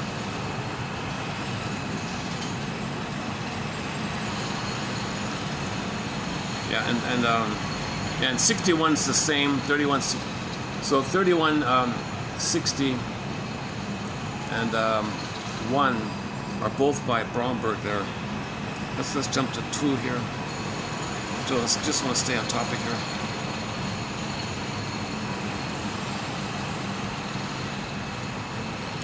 Oh, okay, here we go. Okay, okay, let's continue. Yeah, so here's the one from Miss Tenov. Under appropriate conditions of hope and uncertainty. So a lot of this infatuation is about hope, uncertainty. That mix, those two together. Deliverance. So under those conditions, that's why women are teasing and play hard to get and cat and mouse. Men have hope but uncertain. So the men get obsessed. The limerence increases. Level 1, maybe 30% of your waking thoughts revolve around this person, called the limerent object. So the one you're obsessed with, she calls it. The victim, she calls the limerent. The one you're chasing, the one you're obsessed with, is the LO, the limerent object. So one level of it is 30% of your thoughts. 30% of the time you're thinking about that person. But it can go all the way up to 100 even. Limerence, close to 100. It's going to be the huge roller coaster, ecstasy or despair. Both mixed in at the same time, either or flipping around. Ecstasy and despair. with increases in doubt interspersed with reason to hope that reciprocation may indeed occur. Maybe she'll return your text, maybe she'll call, maybe she'll say I'm sorry or something. This hope, maybe there's a chance for it. You have these thoughts in your mind. Everything becomes intensified, especially your preoccupation percentage. At 100%, you are mooning about in either a joyful or despairing state, preferring your fantasies to virtually any other activity. So you're not even doing much in life, right? You can't work, can't sleep, can't eat. Basically. All you're doing is thinking about, you're pining away, you're smitten to the 10th degree.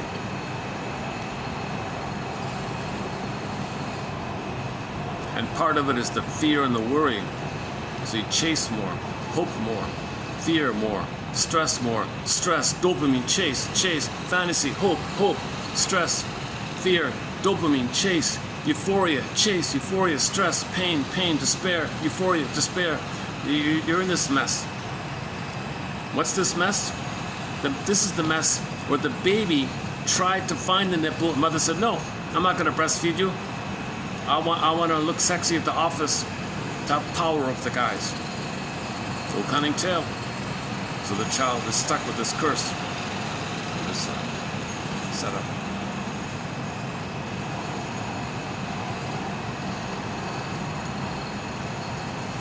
Limerence appears to develop and be sustained when there is a certain balance of hope and uncertainty. However unappealing it may be in a universe conceived as ordinary and humane, the fact is undeniable. Fear of rejection may cause pain, but it also enhances desire.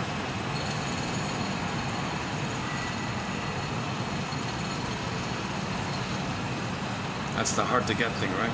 Make them chase. Intermittent reinforcement. See, when the baby, my guess is when the baby is in a delirious euphoria in the first 4 to 5 months and up until 18, he's not addicted to it. It's just something that it's just part of the development for the little baby.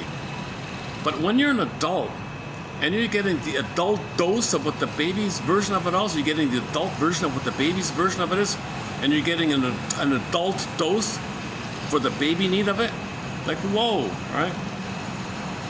Yeah, maybe that's what this excitement's all about. You're getting like an adult brain body, neural body dosage of what should only occur during the baby time dosage time, brain time, small size time. It's only supposed to occur during that time. The blissful oneness should only occur during that blissful oneness phase up until 18 months. If you're trying to induce that now in an adult body, like whoa, right? Like, so babies are back to the image of people, the floating idea all the time.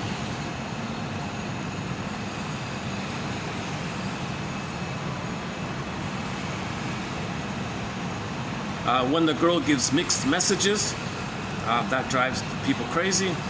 Unclear, vague, glittering generalities, little hints, and maybe, I don't know, you chase. So women are taught time and time again to be cold, throw them a crumb, mixed messages, give them hope, give them the right balance and the right mixture of hope and uncertainty. They're always never give. Don't fulfill, don't satisfy, because they'll be in euphoria, they'll want more, things like that. So that's women want to control that way, because women turn to the men to mother them. Women are turning to men to mother them. So that's why they're in battle with the mother, to control the men like that. Many times. The receipt of mixed messages may in fact provide just a combination of hope and uncertainty that feeds this reaction. One lady said, hey counselor, what do I do? What can I do that would make people fall in love with me?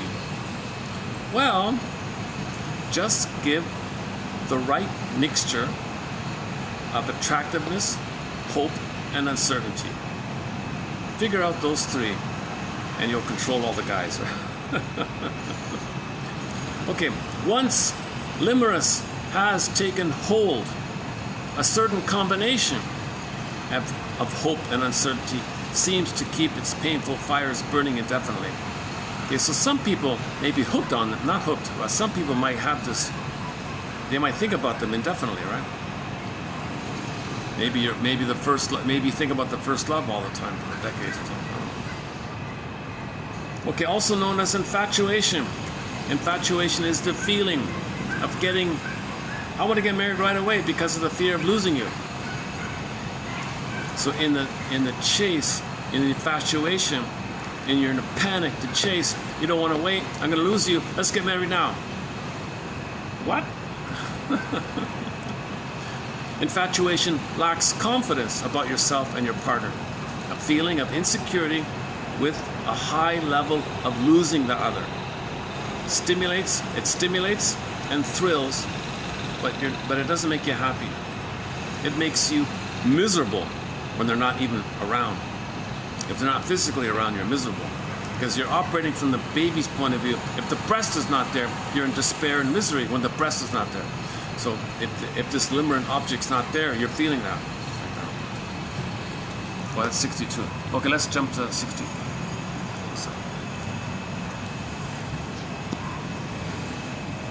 Okay, let's go to okay, let's do 63.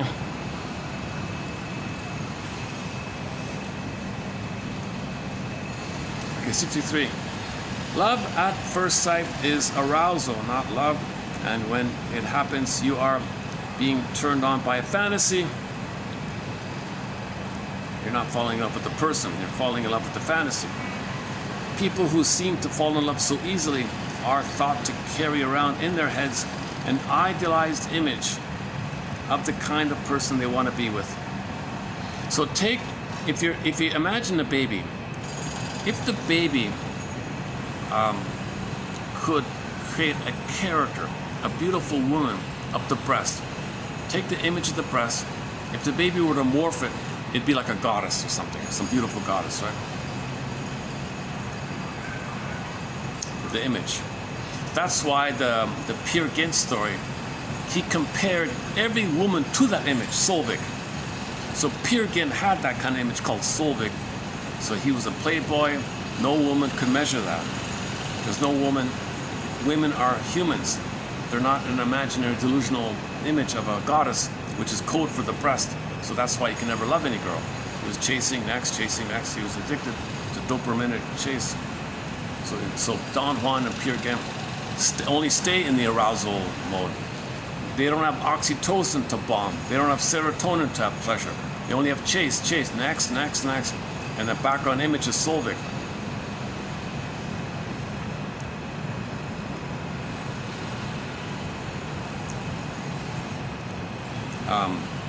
Okay, so if they walk into a room, see someone well cast for the part, and whoosh,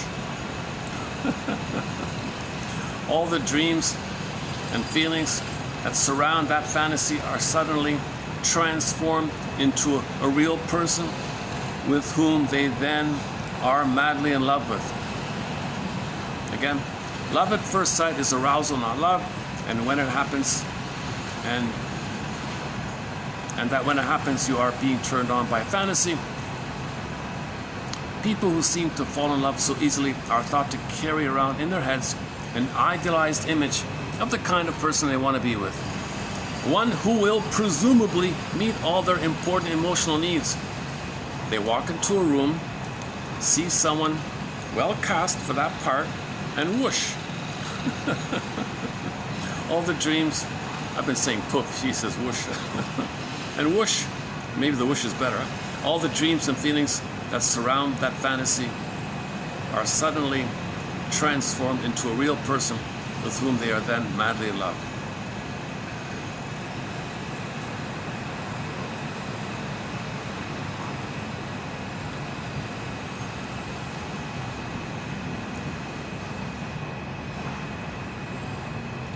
Okay. Oh, he gave. Oh, okay. He gave an example of a.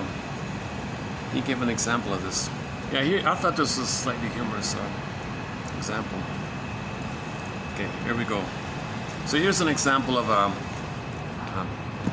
this limerence. Okay. Here we go. So here's a short story. Once upon a time. Okay. What's his name? Does he have a name here? Do we have a name here?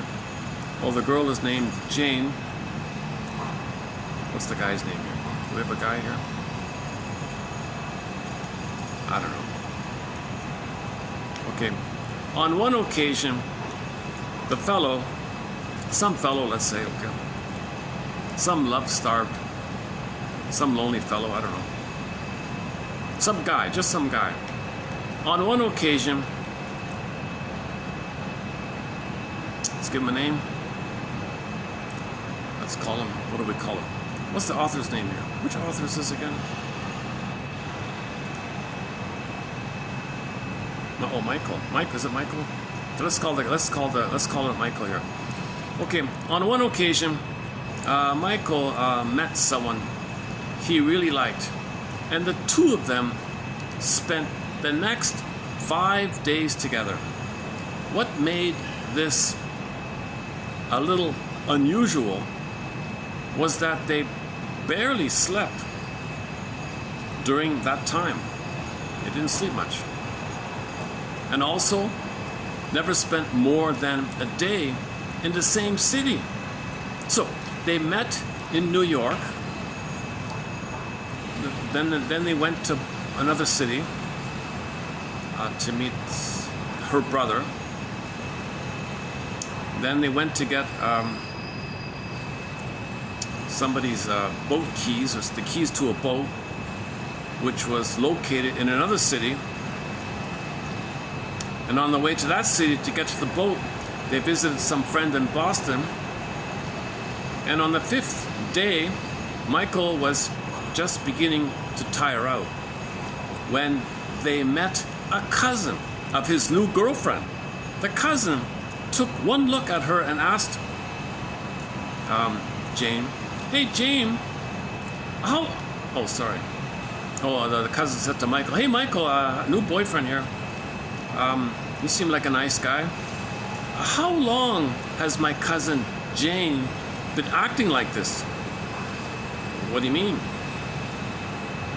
"Well, not sleeping much, talking all the time, making plans to sail on the boat, that kind of thing." "Well, yeah, she and I are very excited. We're a little high here. She is, and so am I. We're madly in love." At this point, the cousin said, "Jane, when did you stop your lithium?" Oh my God. It turns out Jane was a manic depressive and had not taken her pills or whatever, lithium pills, for 2 weeks. Okay, disclaimer, I'm not a doctor, I don't know about this thing.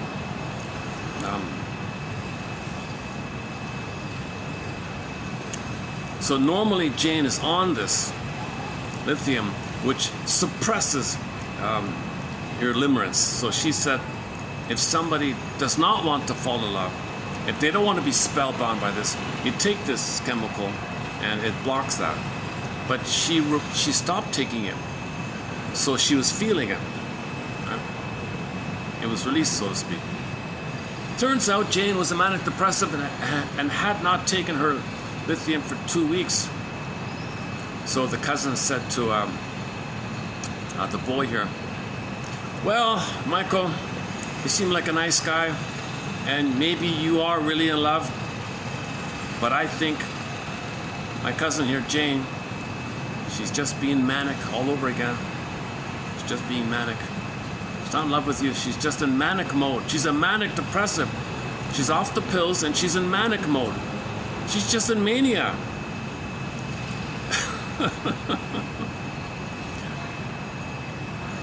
Falling in love is as reliable as any antidepressant for lifting many other depressives out of a slump. In fact, if they happen to meet someone while receiving medication, the two things may combine to make them odds of different odds. Okay, never mind. Okay.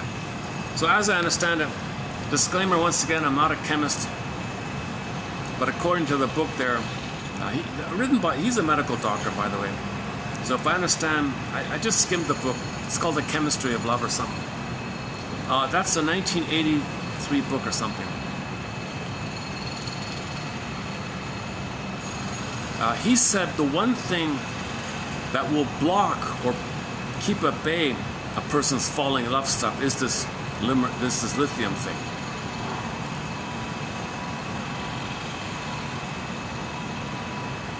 Because the falling in love stuff is the mania, right?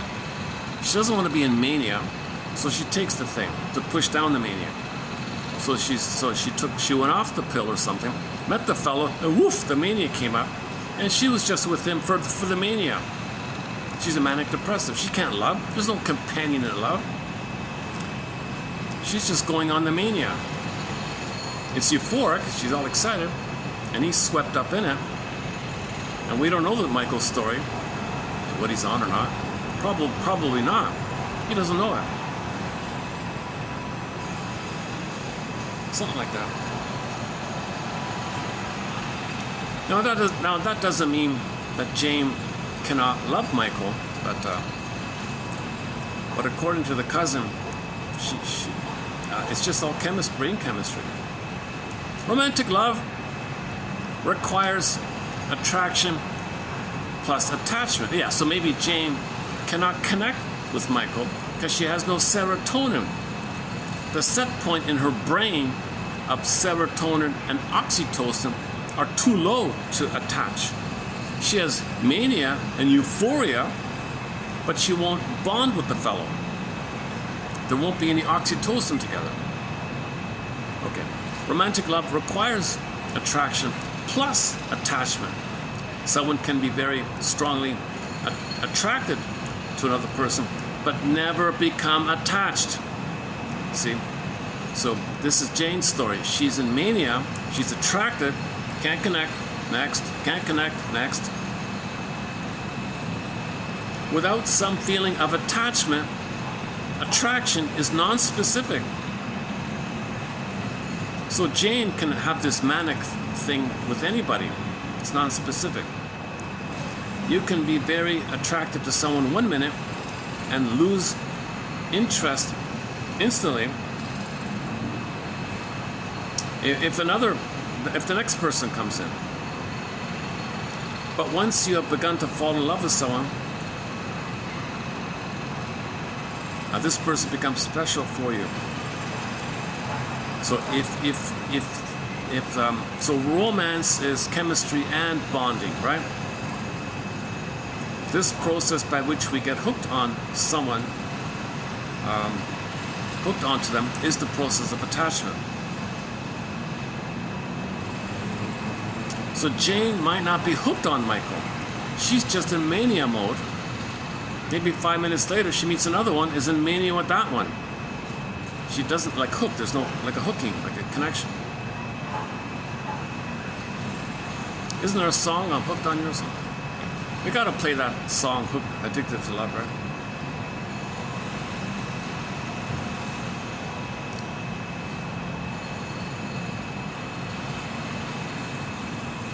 Okay, he mentioned the Casablanca film. There are several popular alternatives to sailing into the sunset. One is for the hero to give up the girl, as Bogart does in Casablanca. This allows him to idealize her forever and never have to work on the relationship. Of all the gin joints and all the towns and all the world, she walks into mine. Famous movie line, right? Of all the gin joints and all the towns and all the world, she walks into mine. And play the song. It's the same old story. Fight for love and glory, a case of do or die. The world will always welcome lovers as time goes by. So this has been going on for years, a long time. It's not that the brain's cortex tells the limbic system she is attractive, crank up the motor. No. Rather, it's that when certain criteria are met, the limbic system is automatically thrown and we get excited. So we don't tell the cortex, come on, flare up the chemistry. Our conscious mind can't say to the limbic system, come on, limbic system, come on, Papa Master, send in all the dopamine, the excitement. I think this is safe for me, this is good for me. Doesn't do it. It's the other way around. The unconscious decides when to release it, because the unconscious will only make you chase someone who failed you. You consciously want to love someone who's nice and warm and kind. Hey, come on, make me fall in love with this person. Come on, limbic system, come on, Papa Master. This person's healthy for me, this is good for me. My adult, reasonable consideration tells me this is good for me. Come on, give me the chemistry. Come on, make it exciting. Come on, come on. No. The Papa Master says, I will only release the euphoria and the chemistry and the dopamine and the go and the euphoria, okay, when you meet someone who failed you and hurt you. I'm not going to make you excited for someone who's going to love you. You're not there yet. You got to resolve the issue with the mother who failed you.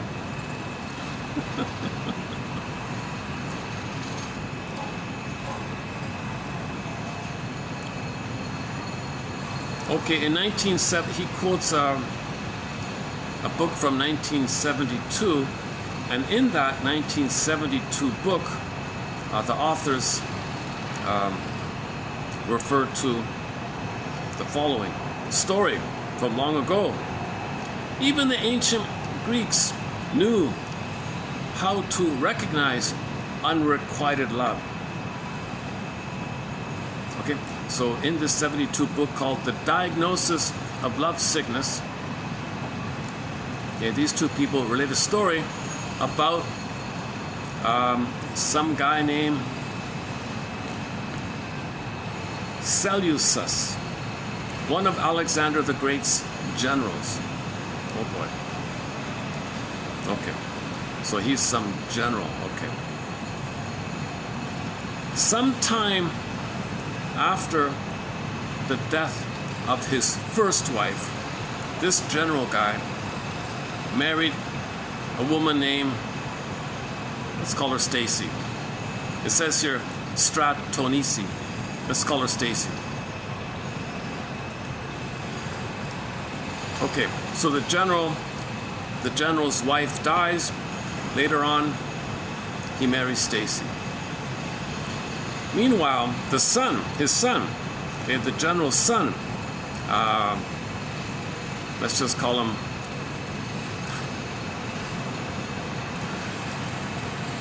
Antonio, I guess, I don't know.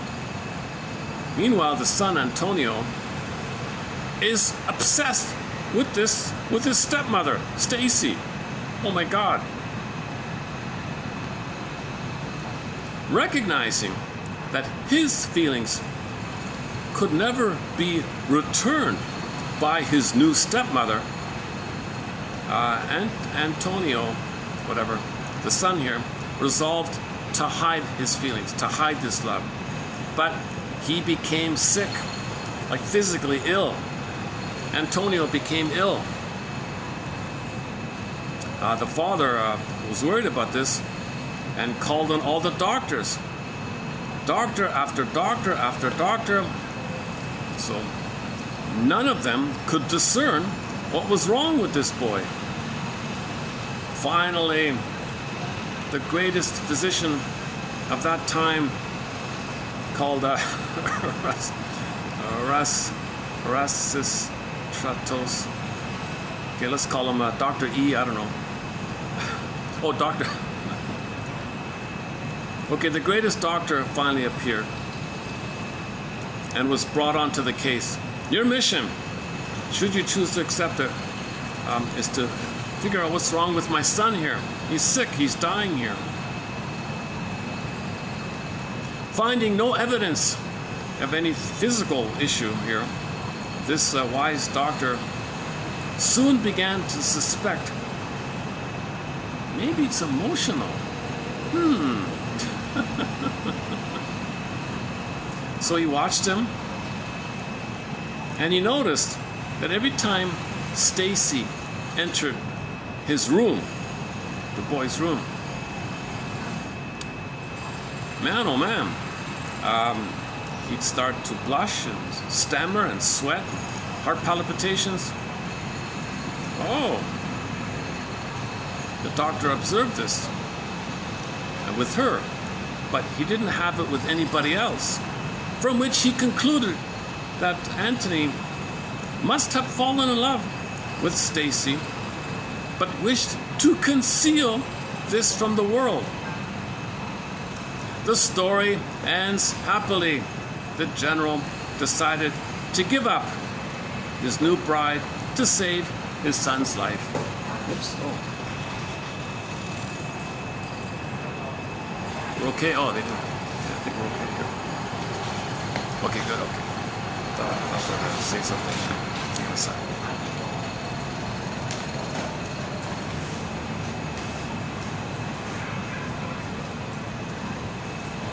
Oh, good. It didn't seem to mind. The staff they kind of keep changing. You got to get permission from different people all the time.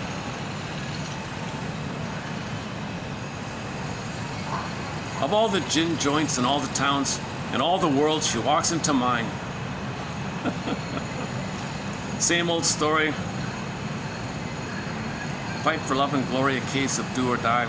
The world will always welcome foolish lovers as time goes by. So you're not alone. Even Anthony 2,000 years ago, or whenever it was. Okay, that's 63. I got one more here, 64. So I'm still in preview mode here. Okay, we got a good quote about interpretation coming up in 64 by Wittenberg. That's a good quote, I thought. Yeah, that's coming up. Interpretation. Interpretation. The explication of current attitudes and behavior in terms of the past.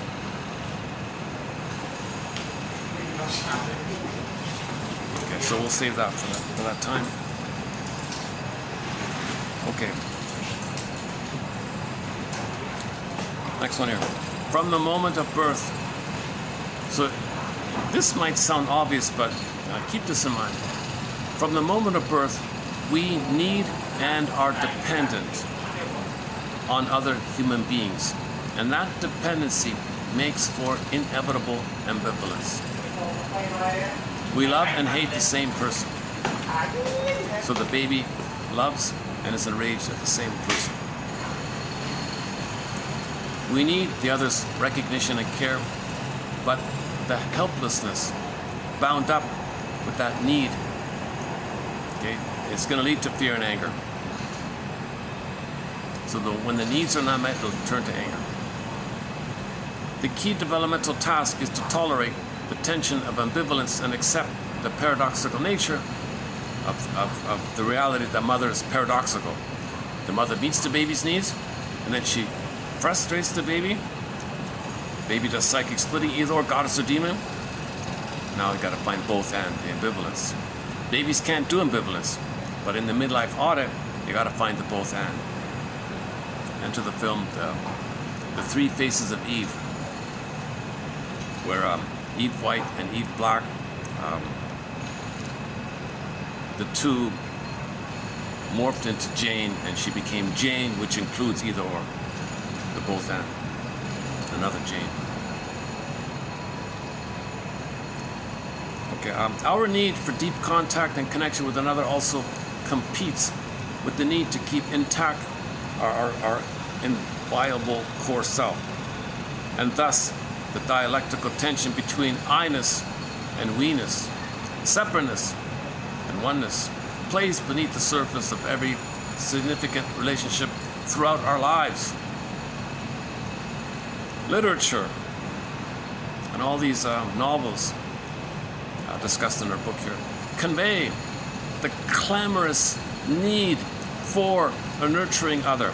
Okay, so this woman here, surveyed the literature and focused on the theme that many novels and literature are about the clamorous need for mother through others, via others, hence all the drama.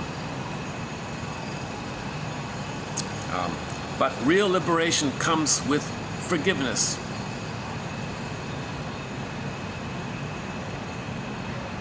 With forgiveness is the mother's imperfection. Okay. So healing, you got to realize the mother was wounded herself. She was impaired. If the person can come to feel that the mother, quote, never did betray the heart that loved her. She didn't mean to do it. Yes, she betrayed the child, but she didn't mean to do it. Can you get to that place? And then the stage is set for trust.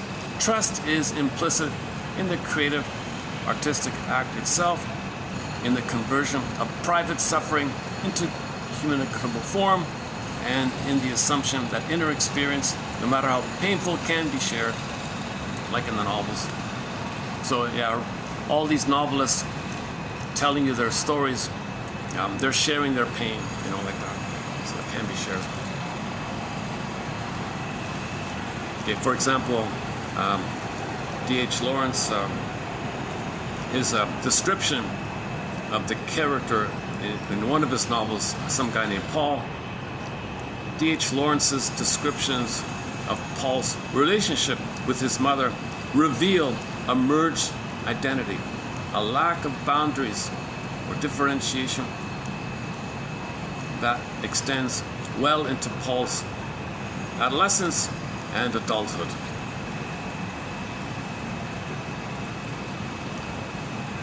In another novel called Love Always, 1985, in this novel, one character quits the job. In this novel, one character quits the job that had defined his life for several years and videotapes himself cleaning out his office. So here you had a guy working at a desk job for whatever, let's say 10 years, just make it up here. Now the job's over for whatever reason. He videotapes himself while he's cleaning out the desk for some reason. Looking at the videotape, he was convinced long before it was over that he had never been there at all, in spite of all the things he saw himself lugging away. So imagine that, eh? That's a good one. Imagine it's the last day at the office. You're packing everything up, and you're filming this time of you packing it up. Checked everything, said goodbye to everybody. You got your box. Okay. You're walking out, and you stop the film, and you film yourself leaving, even maybe. Okay, you get to the home, play the film, you start to watch the film. Wow, I was never there, was I? So that's what she means. You can share your trauma, your disassociation in your novels like that.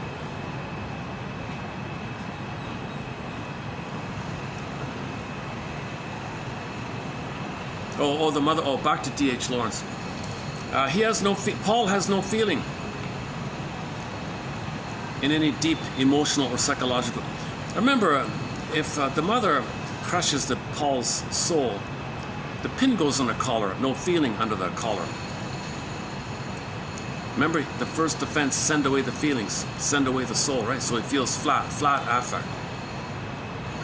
So Paul has no feeling in any deep emotional or psychological sense. No sense of his own identity, no sense of self. So he's not making sense anymore. And it's disembodied discourse that causes problems. Only thing he knows is, quote, there was one place in the world that stood solid and did not melt into unreality. The place where his mother was. Everybody else could grow shadowy, almost non-existent to him. Okay, so that's called derealization. What's around him is kind of blurry, not too real to him. The only thing that's real is his mother. He's one with the mother. The ties that bind. He was so abused by the mother, all there is the mother. He means it that way. It was as if the pivot and pole of his life from which he couldn't escape was his mother. Quote, unquote. This passage reveals Lawrence's ambivalence.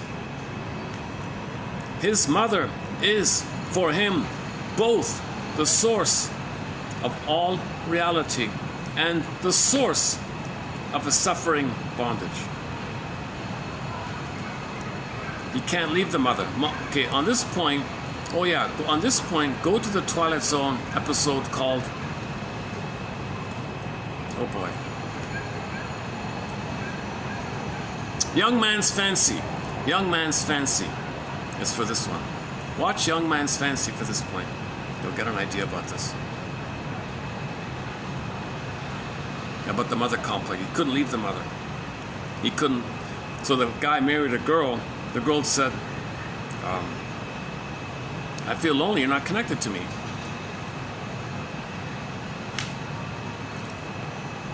He was psychologically married to mother.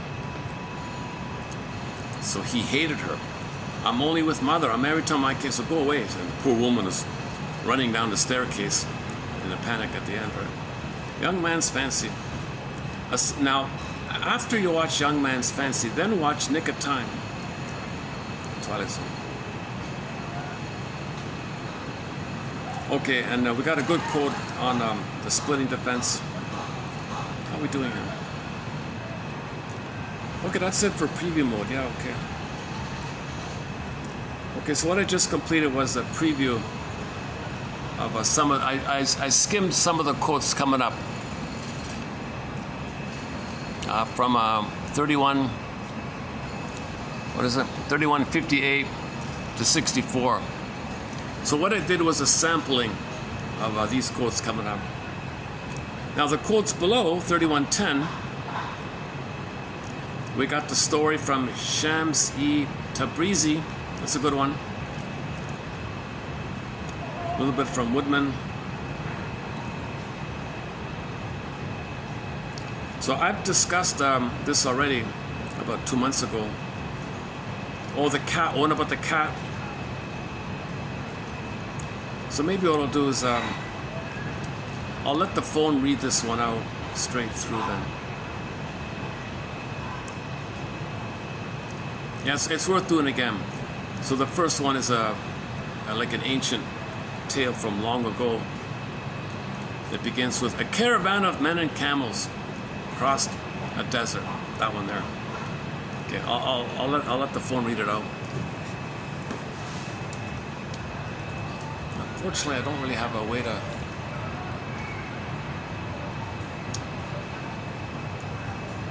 You see, if I put the phones on the table, the audio is slightly, it's kind of muffled a bit. Oh, maybe. Let's try. Let's try it anyways. Let's try it this way. Okay, let's try it this way. Okay, I'm gonna play a 3110 below here. What's that?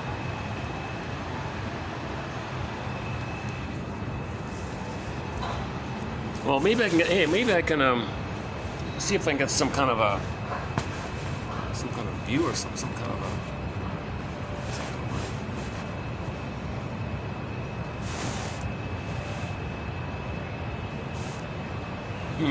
Hold on a second.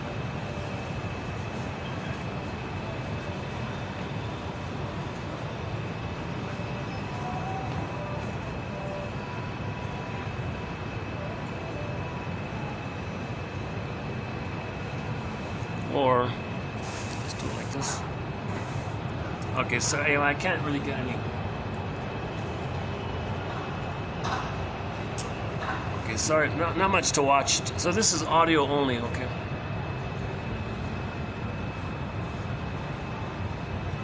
A caravan of men and camels crossed a desert and reached a place where they expected to find water. Instead, they found only a hole going deep into the earth. They lowered bucket after bucket into the hole, but the rope each time came back empty, no bucket and no water. They then began to lower men into the hole, but the men, too, disappeared off the end of the rope. Finally, a wise man among the party volunteered to go down into the hole in search of water. When the wise man reached the bottom of the hole, he found himself face to face with a horrible monster. The wise man thought to himself, I can't hope to escape from this place, but I can at least remain aware of everything I am experiencing. The monster said to him, I will let you go only if you answer my question. He answered, ask your question. The monster said, where is the best place to be? The wise man thought to himself, I don't want to hurt his feelings. If I name some beautiful city, he may think I'm disparaging his hometown. Or maybe this hole is the place he thinks is best. So to the monster he said, the best place to be is wherever you feel at home, even if it's a hole in the ground. The monster said, you are so wise that I will not only let you go, but I will also free the foolish men who came down before you. And I will release the water in this well. Shams I Tabrizi. In the first half of life, we live mainly in terms of doing. We find out who we are through going to school, pursuing a career, marrying, having children, and raising them. In the second half of life, we are pushed toward a deeper consciousness of who we are, an identity in terms of being, an identity based not on the ego but on the soul. We are one people inhabiting one country. We are all part of one soul. M. Woodman. Healing happens when conscious meets unconscious. Ref. M. Woodman. The word humility comes from humus, the soil, from which all things grow. The feminine soil, if only one could be just that, passive, quiet, receiving the seed, waiting for the sun to shine, for the rain to fall. Quite without responsibility for anything. What a rest that would be from all foolish striving. Would one not simply be humble then, identified with the humus, the soil of life? But humility, alas, is not humus, it is not a quality of nature but of man. Even a beautiful woman cannot abdicate from the responsibility of consciousness. It is a responsibility which demands that she, no less than man, her brother, must never cease from exploration. Is the shadow a kind of mirror? Oh, very much so. It is the mirror of the opposite within you. Equality of value between individuals is an eternal truth, beyond all comparisons, whereas superior and inferior are relative terms defining abilities or degrees of consciousness. No mind was so good that it did not need another mind to counter and equal it, and to save it from conceit and blindness and bigotry and folly. Only in such a balance could humility be found. Balance, and movement in balance, as an eagle sails up on the wind, this was the truth of life, and beauty in life. Charles Williams. The only valid cure for any kind of depression lies in the acceptance of real suffering. To climb out of it any other way is simply a palliative, laying the foundations for the next depression. Nothing whatever has happened to the soul. The roots of all our neuroses lie here, in the conflict between the longing for growth and freedom and our incapacity or refusal to pay the price in suffering of the kind which challenges the supremacy of the ego's demands. This is the crux of the matter, and we may pause here to recognize the exact meaning of the word, crux. The ego will endure the worst agonies of neurotic misery rather than one moment of consent to the death of even a small part of its demand or its sense of importance. Cat is an image of the enchanting beauty and grace and precision of natural movement and of the play instinct. She has the extreme patience and swiftness of the hunter, and her complete power of relaxation is unique among the animals close to man. Above all, she is the only domesticated animal which has retained through all the centuries her qualities of wildness and independence. The bridge between the wildness of the jungle and our consciousness. The cat's capacity to see in the dark connects our conscious values to the life of the unconscious. The cat's independence can typify for the woman her emotional freedom, if she will refuse to cling to people or illusions, and will refuse to lie to herself. In Egypt, the name for cat means to see, and Bast, the cat goddess, was identified with the eyes of Horus, the sky god. There is a saying that when a person is deluded, one should cast the cat over him. We have great need of the holy cat. H. Luke TQ 3110.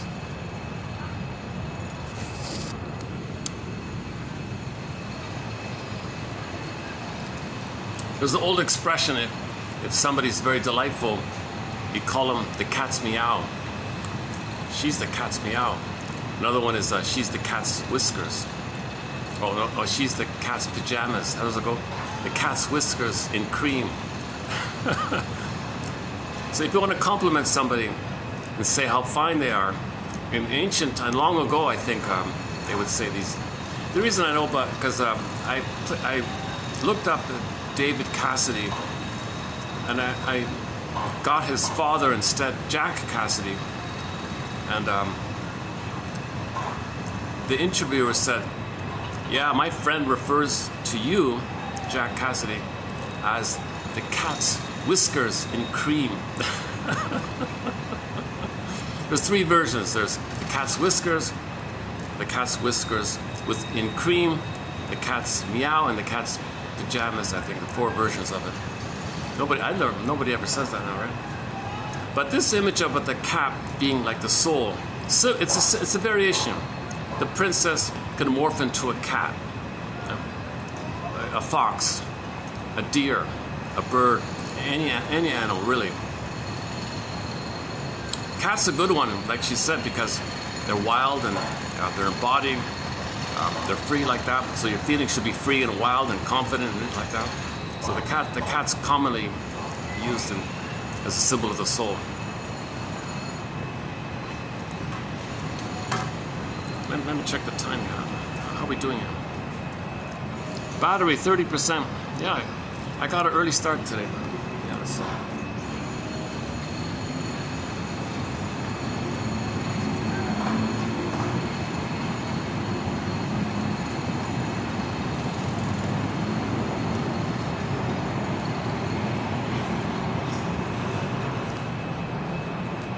Let's just maybe hang out here for a bit and we'll wrap it up for today. This is a bit of a treat to have this place available like this. Okay, any final thoughts here? Any concluding thoughts here?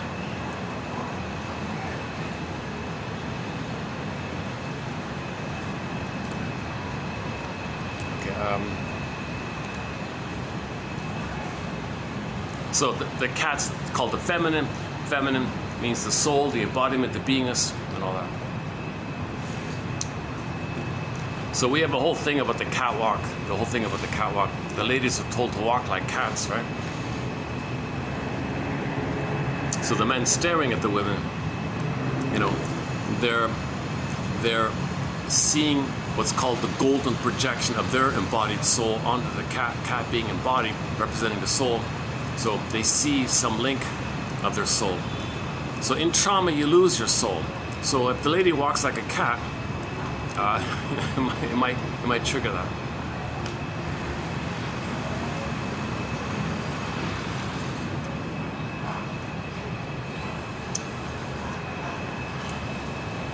A lot of staff are doing their things next door. Otherwise, I'd show you the other side. There's some nice views on the other side as well. On that sky train, it's blank there.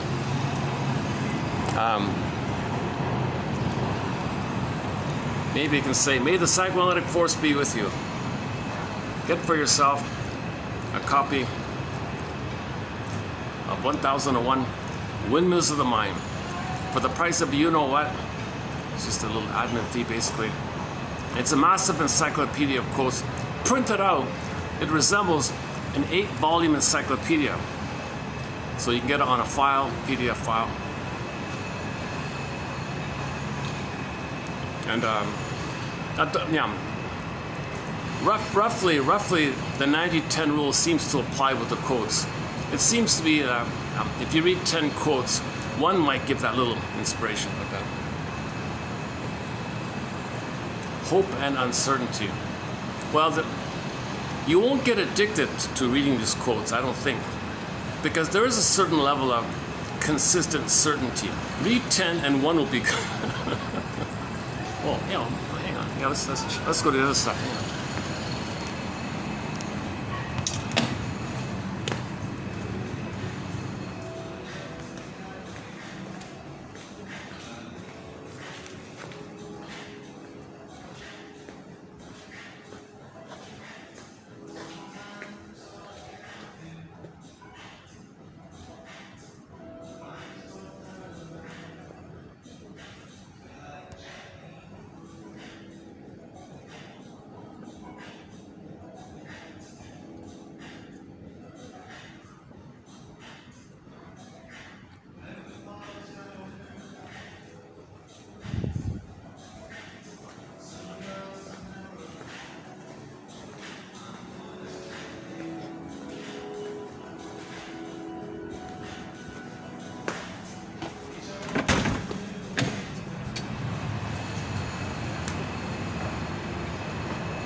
Well, let's choose a song and we'll close up this video here for today. May the psychoanalytic force be with you. May the psychoanalytic force be with you. May this perspective or this may these quotes facilitate the process of making the unconscious conscious.